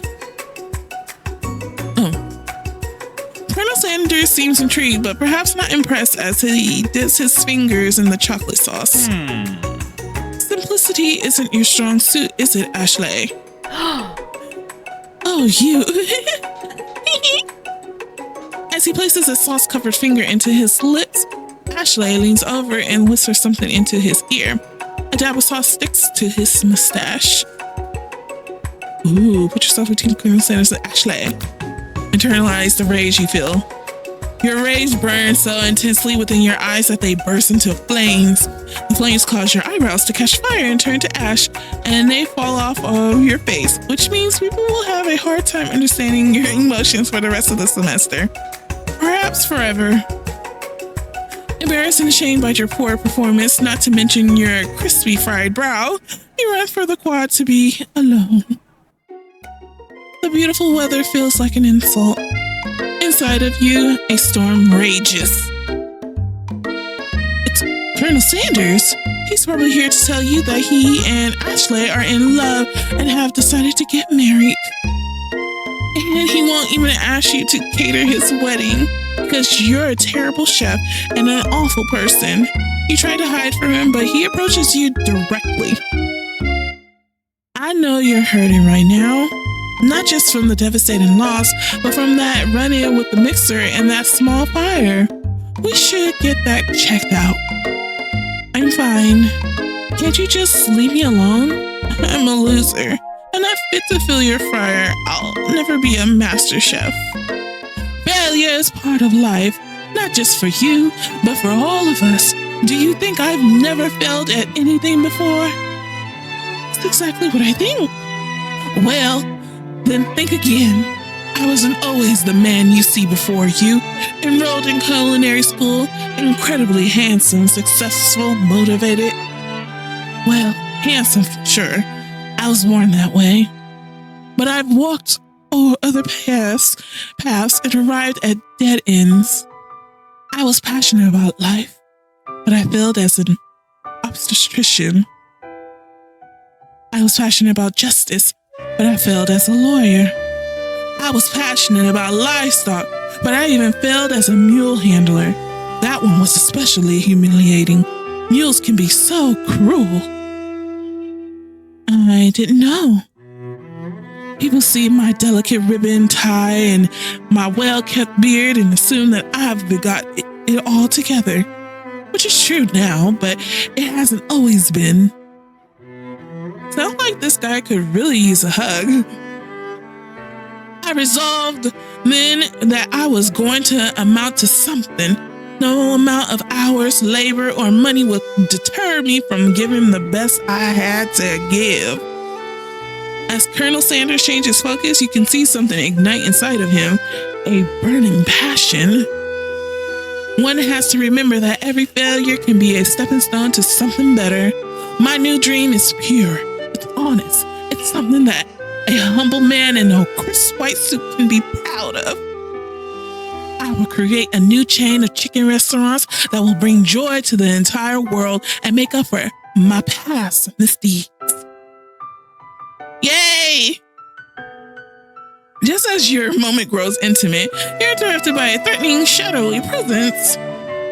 Battle scarred from the night before, you prepare for the worst. It's the spork monster? Graco, the spork monster, is here to fight a hero. Is anyone else feeling a bit of deja vu? I'm sorry, Gorko, but I could have sworn we already battled you last night. That was Goku, my twin, and I, Goku, here to avenge them. Are you stronger than Goku? Well, we're twins, so no, not really. We're pretty much exactly equal in every way. Why do you ask? Colonel Sanders smirked. He is already on the same page as you. It's just that we beat Popo pretty easily, so I don't think you have much of a chance. Not to mention, I feel really guilty about that. If I could take it back, I would. I think what Violet is saying is, can't we just be friends? Life's too short for making enemies.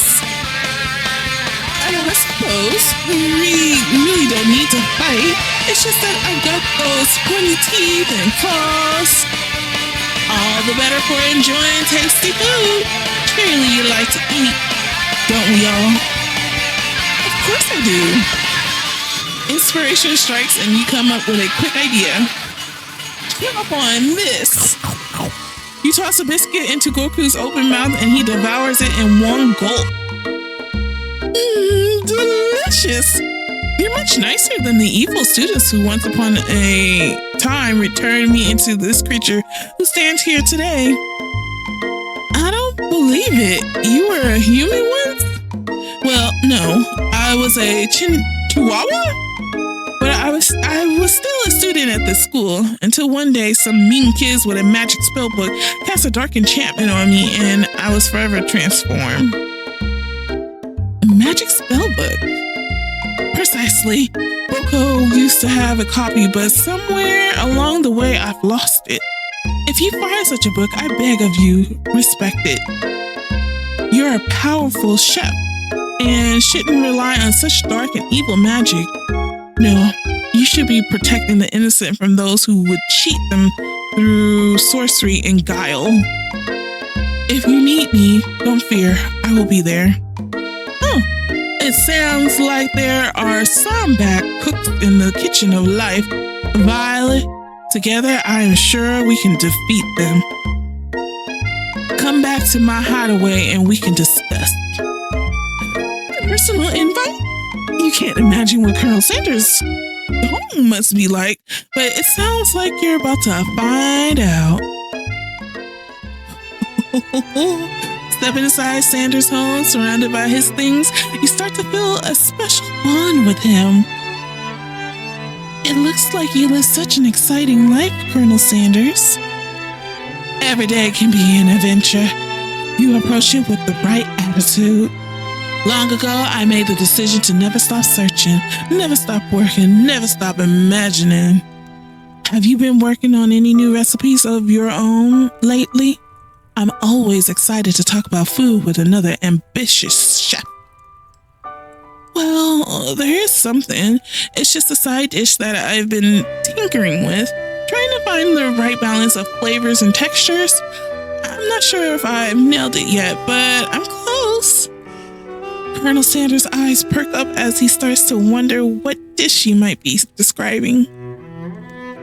It's meant to pair with something spicy or something crispy. Both, perhaps. Now, if you got him right where you want him, should you reveal your new creation to him or keep it a secret just for you?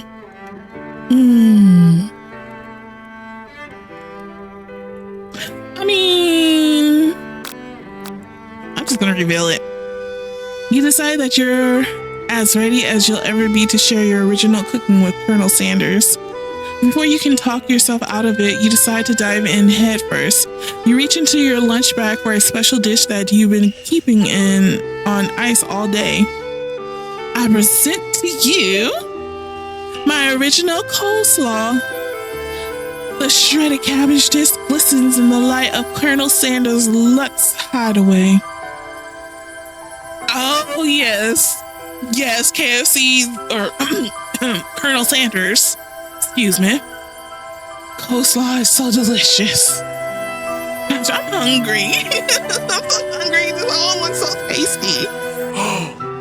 Magnificent. Together you chow down on the creamy slaw until just a spoonful remains in the bowl. Do you mind if I hold on to the last bite? I like to have it around so that I can admire its taste later and think back on this moment. BS. He gonna steal my recipe. I should have told him. You could offer to make him more, but he seems like a very sentimental kind of guy. Sure, why not? Please make yourself comfortable. I'll be back in just a moment. You realize that now would be the perfect time to do some snooping. Around the room are various items that you can look closer at. Each item seems to radiate memories and emotions. Tap on an item to discover more about the Colonel. What is that? This must be where he keeps the secret recipe. You think for a moment, what number is important to Colonel Sanders? Then it dawns on you. As soon as you turn the dial to 111111, the safe opens. Inside it, you find a single note. Can chicken be prepared sashimi style? A question for sure. Tap on the item to discover more about Colonel Sanders, who's in Navas. You take a closer look at a large urn sitting on a nearby pedestal. There's a plaque on it. It's dusty, but when you wipe it off, you can read the inscription. It says, "Here lie the ashes of all my past careers and business failures." Oh, poor guy. Yeah, poor guy indeed. Is this a chicken-scented candle? A scented candle. You pick it up and try to identify the smell. Power tool? What? Freshly starched collar? Piece of wood floating in a lake? Summer of '69? Oh, No, it's one of the secret recipe ingredients. It's... Oh, tap on an item to discover... Oh, the door open. There's so much stuff I want to... Door open. I want to look at everything else, but the door open. The door open. Woo! You open the door to Colonel Sanders' closet and find a row of his signature white suits hanging with men. You take one off its hanger and try it on. The jacket is a bit big for you, but it's soft and comfortable. You give yourself a deep hug, breathing in his scent. They say that home is where the heart is. Is this what they meant? Before you can look any further, you hear Colonel Sanders returning.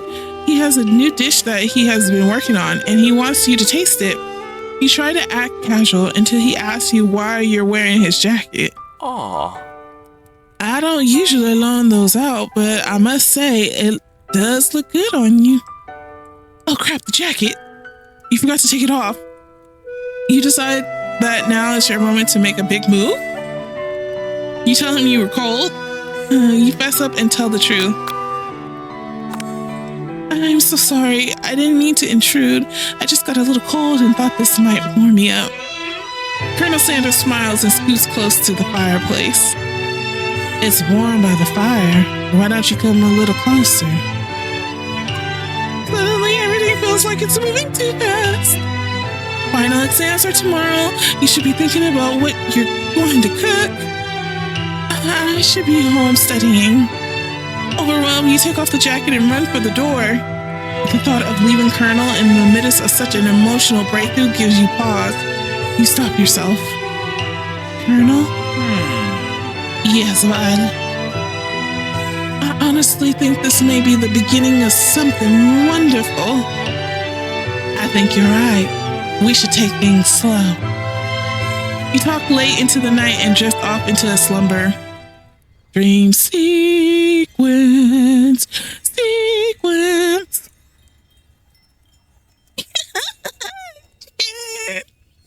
Oh, the ghostly student.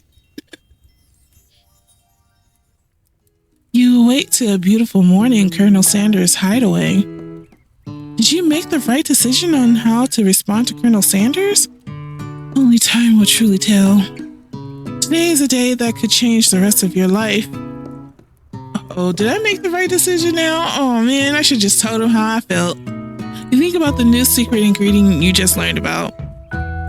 In some jurisdictions, blue isn't even legal. But if the recipe is a secret, how will they know? Your thoughts are interrupted when Colonel Sanders emerges into the room. He's holding a gorgeously plated breakfast, and your mouth waters at the sight of it.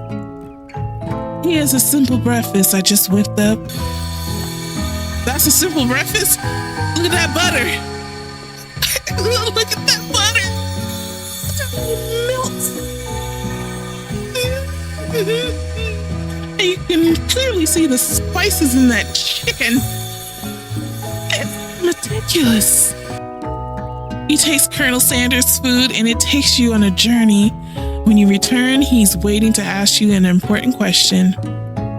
So, would you say that we're the perfect match? How presumptuous. My cuisine and your taste buds, that is. Such confidence, such grace. Could he be the world's greatest gift to cookery? Flatter him.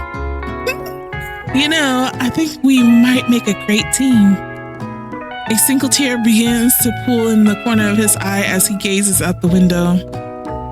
And with the right business partner, I know I can fail. I can't fail. Business partner? Could he be talking to you? It's all happening so quickly. Overcome with emotion and confused by your feelings, you're on the verge of tears, unable to speak. The only answer you can find is to run out the door and get home. There's still one more day of school, after all. The University of Cooking School Academy for Learning waits for no one. You get home to find something very surprising. Your best friend is there waiting for you. Where have you been? Because I had the heck of a night. I've been desperate to talk to you about it, but I couldn't find you. I got worried and that something happened to you. Oh, it's okay. But now that it turns out you're fine, I can finally get you up to speed on the saga of Miriam. Sure, but you will not believe what happened to me after school yesterday. I went on a date. I think I can't believe it. Since I've been partnered up with Clank, he asked me to go out with him. Of course, I told him, you better keep your dials turned to polite and respectful. I'm not that kind of girl. But he was just interested in spending some one-on-one time together and getting to know me. So I said, yeah, sure. I can get to know the little metallic guy. Long story short, he took me skydiving with his friends, but things quickly spiraled out of control. Did she just say skydiving? As if that's a typical first date to go on with a talking pressure. And now I'm not really sure where we stand. You don't give Miriam time to tell her whole story. However, bottling up the details of your own night is just too much to bear. And I went on a date too, at the Colonel Sanders' house, where I spent the night with him. You what? Nothing happened but the emotional connection? Wowzers. Miriam offers to support you no matter what you do. Together with your bestie, you feel like you can do anything. Then you arrive at school. You encounter your rivals in the quad. You can tell from a distance that they're picking on Pop, though he himself might not quite grasp that fact. Because, he's Pop. What's so swirly? It sounds delicious. Oh, it's great. I'll order you up one right away. I'll have my swirly with sprinkles, please. Sprinkles is a dog and a treat. Oh, you can get your swirly dipped too. Why don't you pick on someone your own size? Because I'm literally the biggest person at the school. There's that horse that Colonel Sanders rides to school, but who would dare pick on such a gentle and beautiful creature? You got some nerve, Violet, suggesting I pick on a defenseless horse? Now you're twisting my words, and I won't have it. You clench your fist, but the injury from yesterday's mixer accident makes you wince with pain. Doesn't look like you can go on cooking like that. Might as well just give up. I will never give up, ever. Colonel Sanders arrives just as it appears things are close to boiling over. A naturally intuitive person, he senses that something has been going on. Is everyone excited for the final day of school? Violet, how's that hand feeling? I'm sure you'll be back in fighting form by this afternoon. Aren't you concerned about my neat hands, Colonel? Yesterday I almost broke a nail winning so hard. Technically, I don't believe a winner was decided, but your presentation was quite impressive. What is he doing complimenting her? But what about the flavor of my delicate, warm, gooey chocolate sauce? It was clear that you're passionate about how your food is received. That's a lot of words to say it was bland. Excuse me, Violet. I am more than capable enough to speak for myself. Maybe you could tell me more of your thoughts as we walk into class, Colonel. I'm always interested in discussing the fine art of fine foods. See you inside, Violet. Are you kidding? Did he just blow me off? Annoyed by Colonel Sanders' inability to see Ashley for who you know she really is, you walk across the quad to get some distance. In an attempt to distract yourself from how slighted you feel by the interaction with Ashley, you take out the spellbook you recovered yesterday and start flipping through the pages. Whoa, that's that book. It looks like bad news. It's just something I found lying around. It would appear to be some sort of grimoire, but I don't really believe in that magic stuff. A grimoire? Like a book of spells? I don't know. You will spend so much time decorating a magic book if it weren't really powerful. I can think of one surefire way to find out. You open to the page covered with arcane warnings, cast only in case of an extreme emergency. It says around the edges of the page. I can use a spell here that says it will erase anyone I choose from all of my memories. If I scrub out Colonel Sanders, it will probably help my focus better on the upcoming final exam. That is way drastic. Couldn't you do something else, like anything else not rooted in dark magic? Maybe tie a string around your finger? Okay, fine. It is drastic, but desperate times call for desperate measures. You've got a memory erasing spell sitting right in front of you, and a pretty good excuse to try it out. I'm casting it. You begin to recite the spell, but you stumble on the words, and the only effect it seems to have is to make you forget what it is you were doing. Oh, right. After looking at the page again, it comes rushing back to you. You got a memory erasing spell sitting right in front of you? Aw. Alright, fine. Don't do it after all. You take your friend's advice and put the book away. It's almost time for class. Sprinkles is already in the room, waiting for students to arrive. He clears his voice to make a quick announcement. I want you all to know I feel something of a dog moment coming on, but I assure you it's nothing to be afraid of. His cute little nose crunches up and he begins to breathe quickly. Aw, he must be hungry. Reach for some old homework to give him as a snack.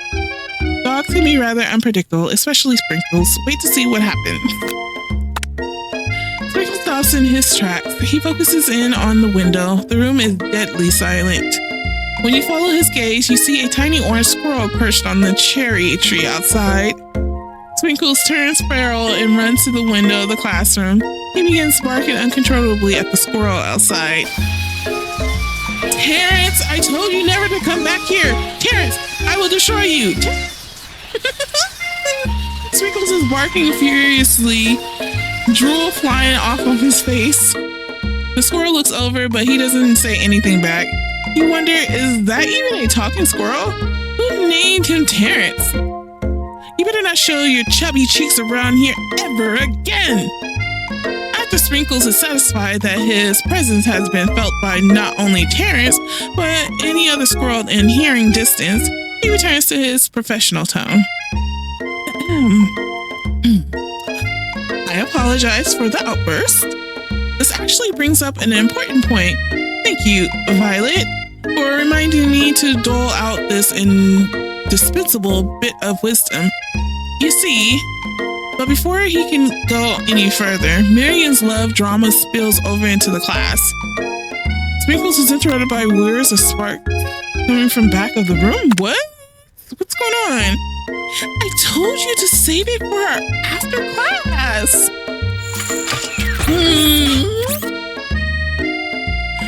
Wanted to be thrown from a plane strapped to a stranger? Miriam and Clank appear to be arguing, but you still haven't learned to speak Clank's language of mechanical noises. But no! You had to show off to your cool kid friends, Jeff and Joanne. J&J forever? Ooh. Watch us form a triangle in midair as we descend. Triangles are the strongest shape, don't you know? Yeah, well, that doesn't make it a great date. Then take Jeff and Joanne with you. You can all hold hands as you pedal down the mountain or off a cliff for all I care. Blake begins to shudder. Steam pours out of the gas in his panels, and then a loud ding stops him in his tracks.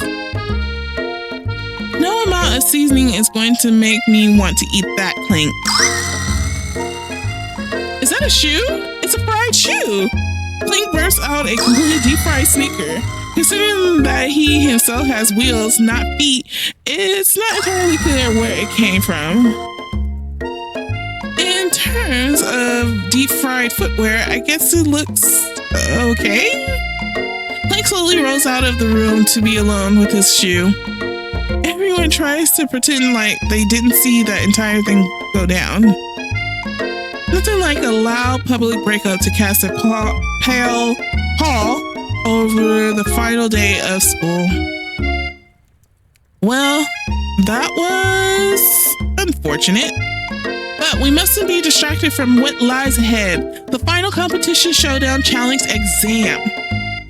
I'm still working on the title, but I think you get it. Test time approaches. See you all in the arena. But before you can think about your upcoming competition, there's a very beautiful soul nearby in need of a pep talk. Hey, Miriam. Are you okay? Okay? I'm so mad I could smash a tiny mug, spilling several droplets of hot cocoa all over the floor. How can you embarrass me in class like that, in front of everyone? Her tiny cocoa is delicious treasure, so you know that this breakup is no joke, even if the source of her frustration is such a silly boy. I know that you know this, but I'm gonna say it out loud. You don't need anyone. Me and you, we're gonna cruise through the final test and hit the carpool lane to Success City.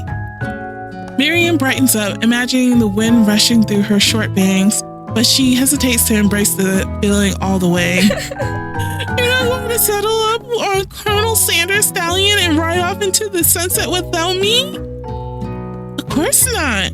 Well, maybe, sort of, but I'm sure there's a pony out there with your name on it and a ranch big enough for both of us and whoever else we want to bring along. If it's not Pop or Clank or anyone else you meet today, tomorrow, or this whole year, so what? You're a special person who shouldn't settle for the first someone to show a little interest anyhow. Marian gives you a big hug and wipes the tears from her cheeks. I should really review my menu for today. I'm going to make a very special soup. And I bet that Professor Dog is gonna love it up. While you were pep talking Miriam, you completely missed lunch. But that's okay, because you had a better idea of how to spend the time before your exam. You decided to head to the arena early to practice a dish. This is it, the location of your final challenge. A test of will, a test of courage, a test of talent, and a chance to beat the pants off of Bon Bon, the supposed man, and his evil lair counterpart, Ashley. As planned, you begin to run through a quick test of recipe you've been working on. Violet's famous chicken pot pie. After practicing for months, making this dish comes second nature to you, and you're able to quickly get a fresh pot pie in the oven. But as soon as you do, your cram session is interrupted by Colonel Sanders. Violet, what are you doing here? There's still time before the final exam. Oh, just taking it all in. I'm big into visualizing success. I'm looking at my station and picturing victory. The pot pie has begun to bake, and then the smell is slowly filling the space around you. Visualizing, huh? That's too bad. I was hoping you were here cooking something delicious. You usually happily share your food with anyone who is hungry, but the last time you let Colonel Sanders get in your head, it cost you a cook-off. You decide that it's time to put your cooking above your romantic desires, but that decision gets hard to stick to when the oven timer goes off behind you. Ignore it, like there was no sound at all. No! And let it burn in the oven? I don't think so. Okay, you got me. I'm doing a little bit more than visualizing. I know my nose can smell a pot pie from 400 yards. That's an oddly specific distance, but you expect nothing less from such an oddly specific man. You knew it was a pot pie just from the smell? Not just a pot pie, but a chicken pot pie with an all butter crust. and my nose is telling me something else. Oh no. Is it burning? No. I could smell that it was made with a heaping helping of TLC. But it's probably start burning any second if you don't pull it out. The moment of truth.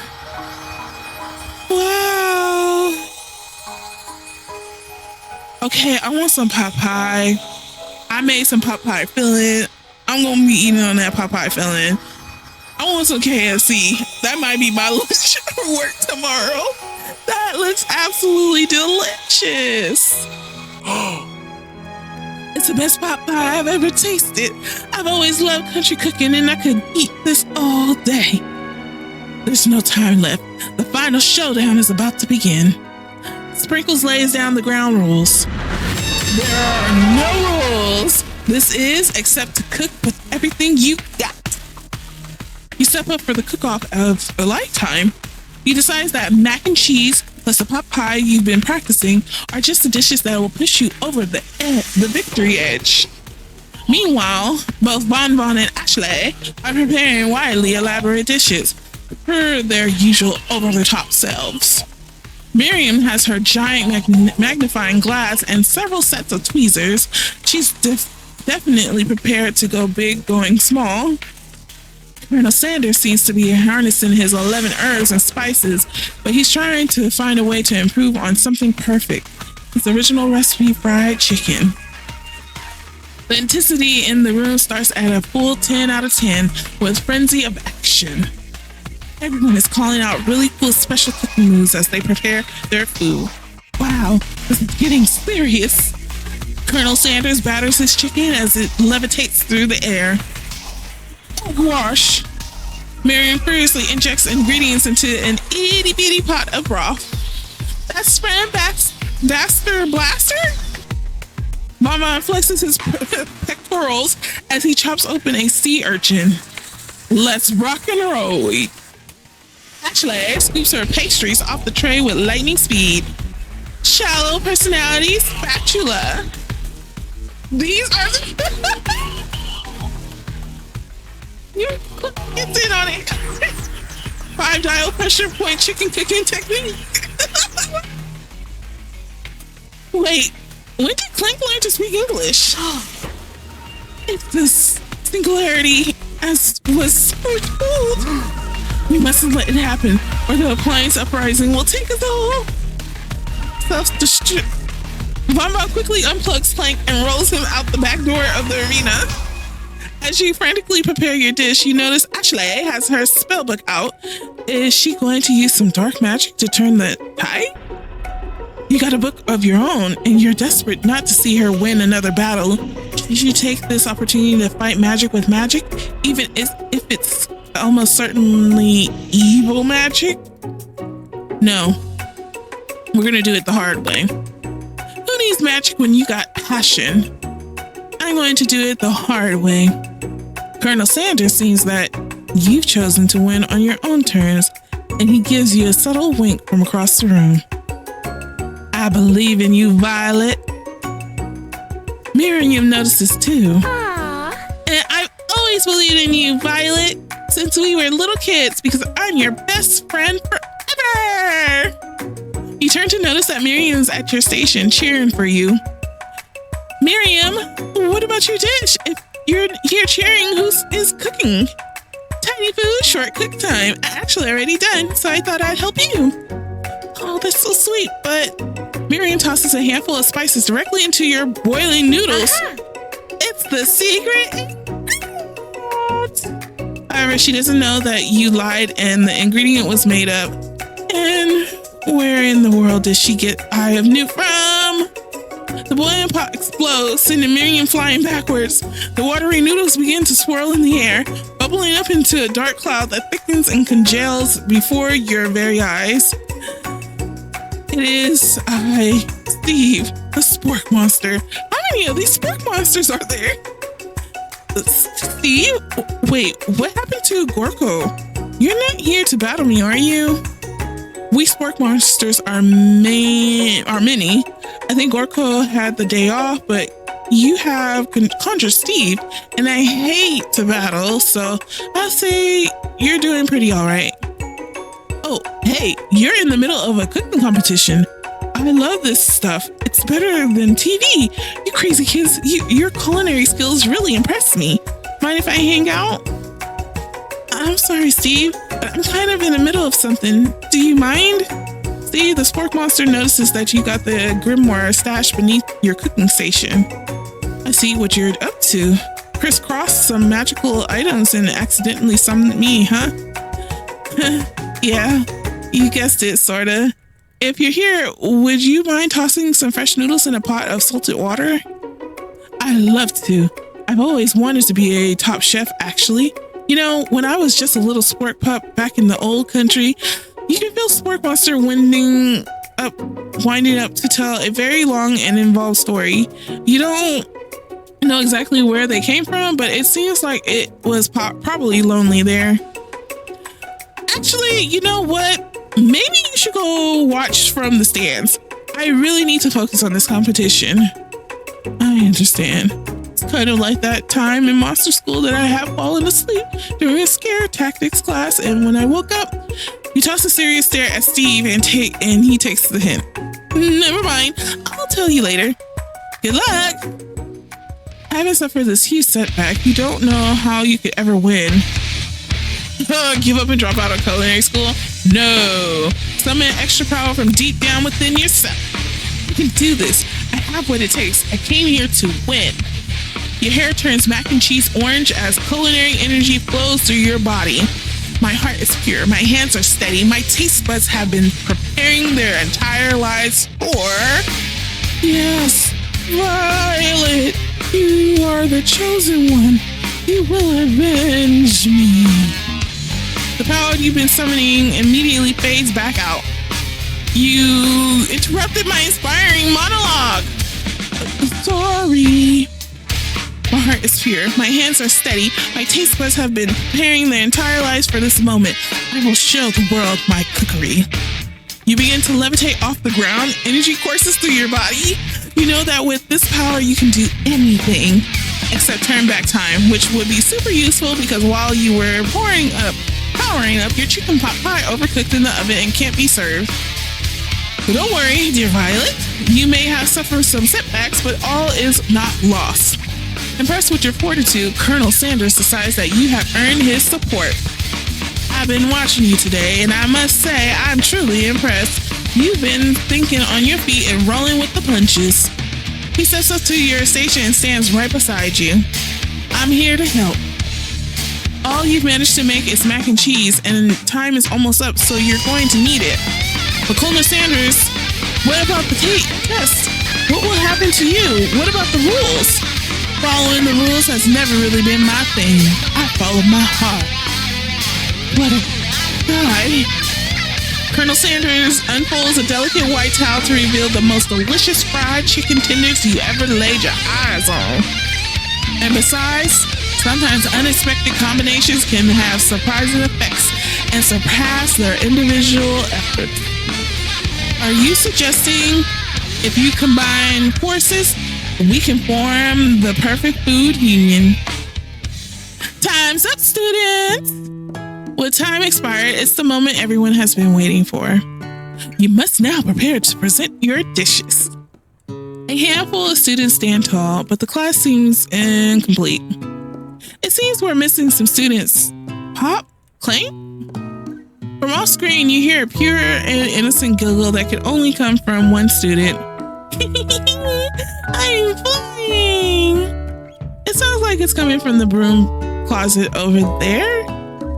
Miriam, would you mind? Inside of the closet, you see Pop hanging on a broom hook by the elastic of his underpants.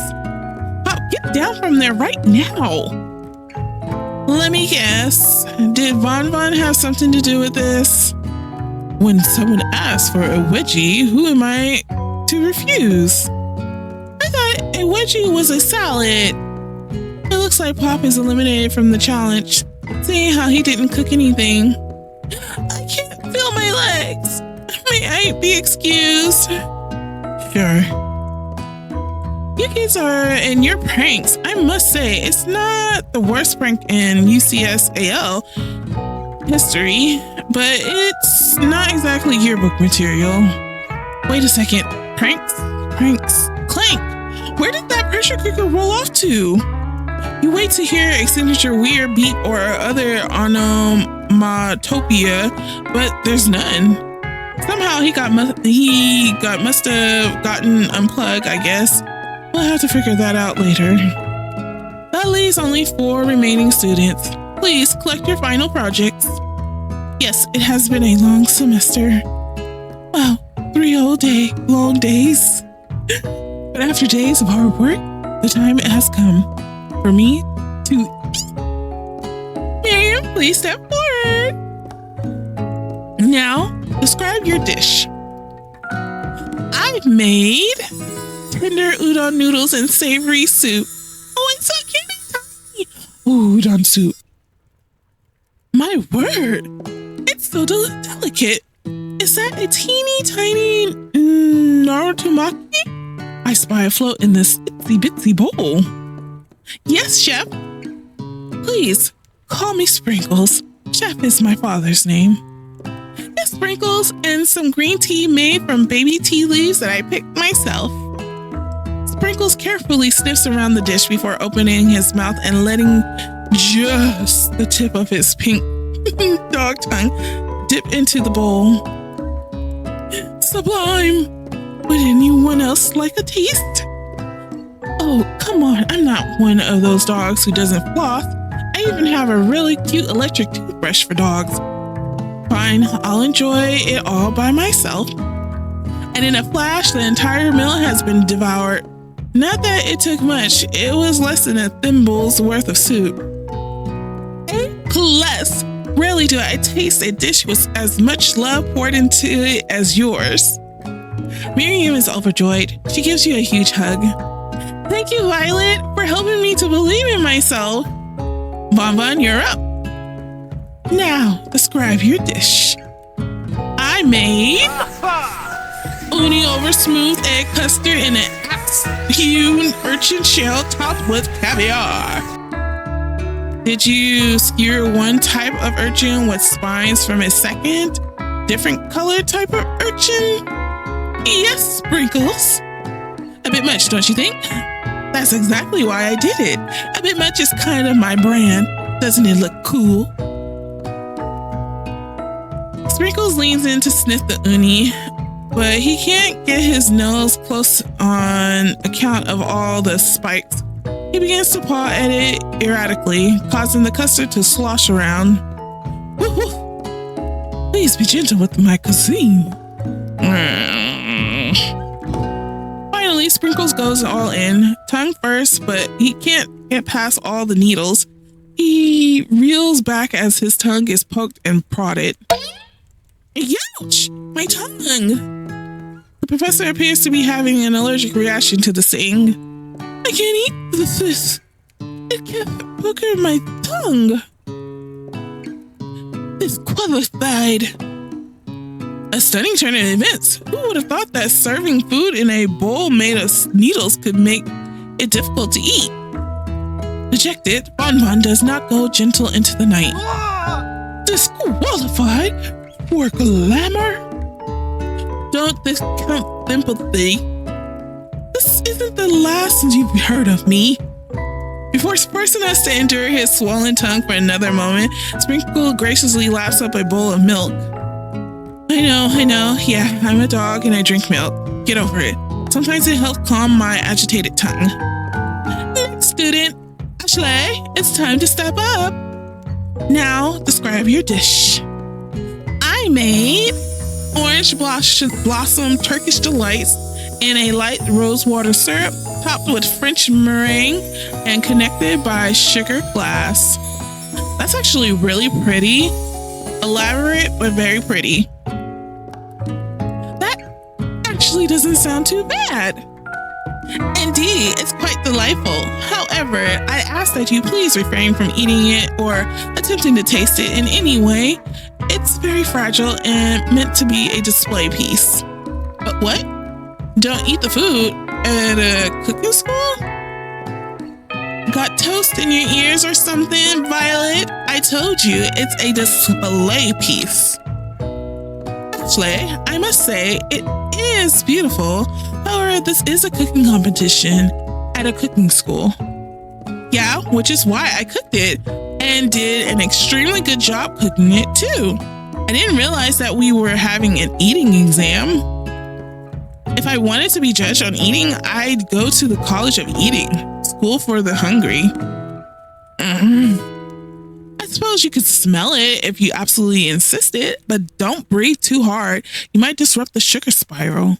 If the food cannot be eaten, it cannot be judged. You are disqualified. Rage overtakes Ashley, and she finally cannot keep her two-faced routine up.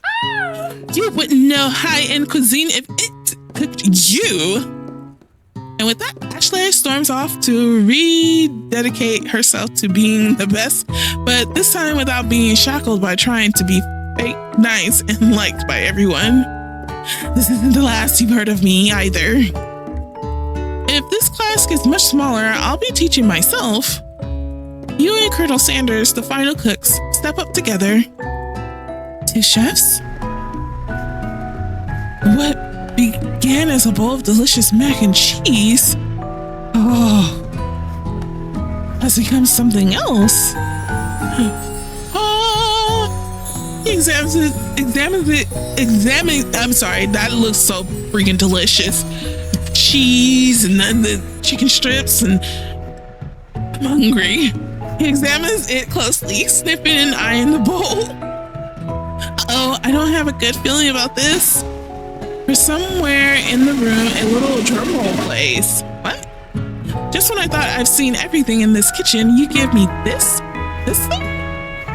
And completely blow me away in my 49 dog years of life? I've never tasted anything so delicious and perfectly balanced. It's so delicious. In fact, that everyone passes the class. You pass, and you pass, and you get a pass. Everyone gathers around and partakes of the mac and cheese bowl. They all seem to transcend this reality into another dimension. You win. Together, you and Colonel Sanders have made a new menu item. The new menu item is so impressive, even the Von and Ashley are drawn back in by its magnetic fragrance. When they gaze upon your mac and cheese bowl, they admit that you are indeed an excellent chef. Sprinkles declares that you have passed. Everyone has passed. There were supposed to be more battles, but come on, how could they be better than this one? Now that school year is complete and everyone has graduated, the students return for one last assignment to get their groove on. The cafeteria has been completely redecorated in order to serve as the site of the school's graduation dance. Compared to the massive high-tech cooking arena, the humble decor seems downright cute and cozy. I love the colors of purple and blue. Oh, that's so pretty. DJ Dog is in the house. You knew that Sprinkles was a master chef, but also a world-renowned turntablist? Who says you can't teach an old dog new tricks? Von and Ashley tell everyone that they committed themselves to righting the wrongs they did while they were the villains? For a moment, you actually believe them. Not another haunting. No ghosts are allowed at the graduation. It's clearly written in the school's bylaws. I was never actually a ghost. It was all a trick to get you to finally notice me. Oh, amazing. And now that everyone is together, it's the Spork Monster. He has totally mellowed out. Everyone, the Spork Monster is no more. From now here out, I'd prefer that everyone refer to me by my new name, Party Monster? Student tries to finish what he had to say, but everyone is too wrapped up talking to Party Monster. Dejected, student walks off. things didn't work out for Miriam romantically, but she found the love in her cooking, and you know she's gonna do great. A red carpet rolls out across the floor of the ballroom. It's like a Hollywood movie premiere. Who could command such an entrance? Pop! He's arrived late to the dance, but apparently for good reason.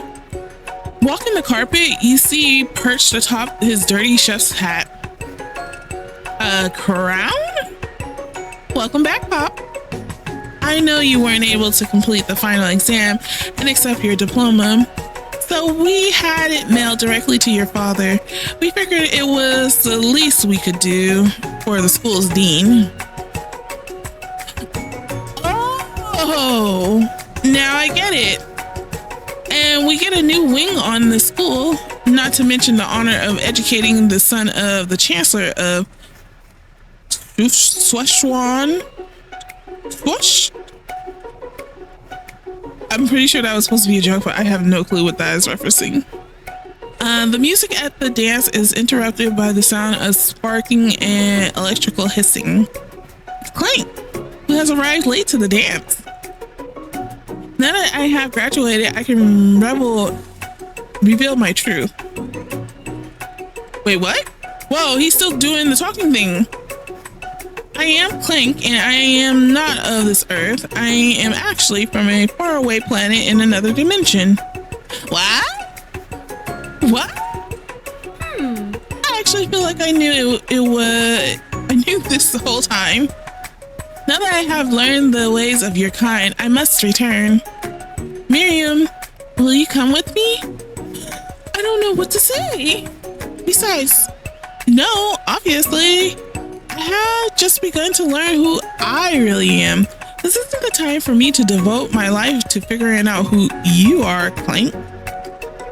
You're blown away by Miriam's maturity. It's pretty clear she has managed to surpass you in that regard. I understand. Kind of. Humans are weird. A portal opens up and Clank disappears through it. Finally, Colonel Sanders arrives. Howdy, classmate. Just like the first day you met him, he has come prepared to feed the entire class. However, it's not enough to just give them a bucket of chicken. This time, it's a full meal. Oh my gosh. Oh, that looks so tasty. I didn't get to be the most famous chicken man in the history of chicken and man by not reminding people to go out and buy my chicken. The end? The question mark? What's the question mark for? No, it's not the end. Oh. As everyone feasts on their delicious chicken dinner, Colonel Sanders finds you sitting at the edge of the dance floor. Violet, what are you doing sitting all alone? Oh, you know, just waiting for the right person to ask me to dance. I wonder, might you tell me, what are the qualities that you would expect to find in such a lucky person? Off the top of my head? Oh, I don't know. A spicy musk, a tidy goatee, and a degree from the University of Cooking School Academy for Learning, just to name a few. It truly is my lucky day. Would you dance with me? Yes, I would love to. As you glide across the dance floor, hand in hand with Colonel Sanders, the future stretches out in front of you. And once my 100th franchise is up and running, I'll be ready to take a day off, and I'll be so glad to spend it together with you, Violet. How sweet. We'll work together and play together. Colonel Sanders stops dead in his tracks. Work together? Well, I think this is something I'll just need to do by myself.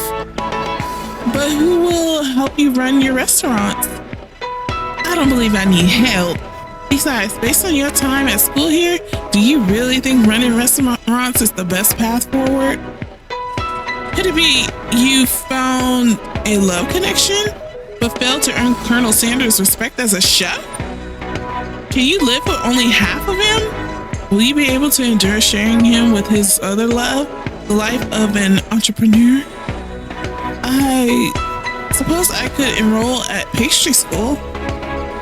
Oh, my dear Violet, I'm sure that you'll find your place eventually.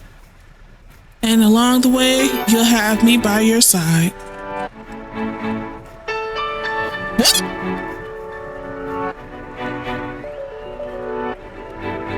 Oh, excuse me?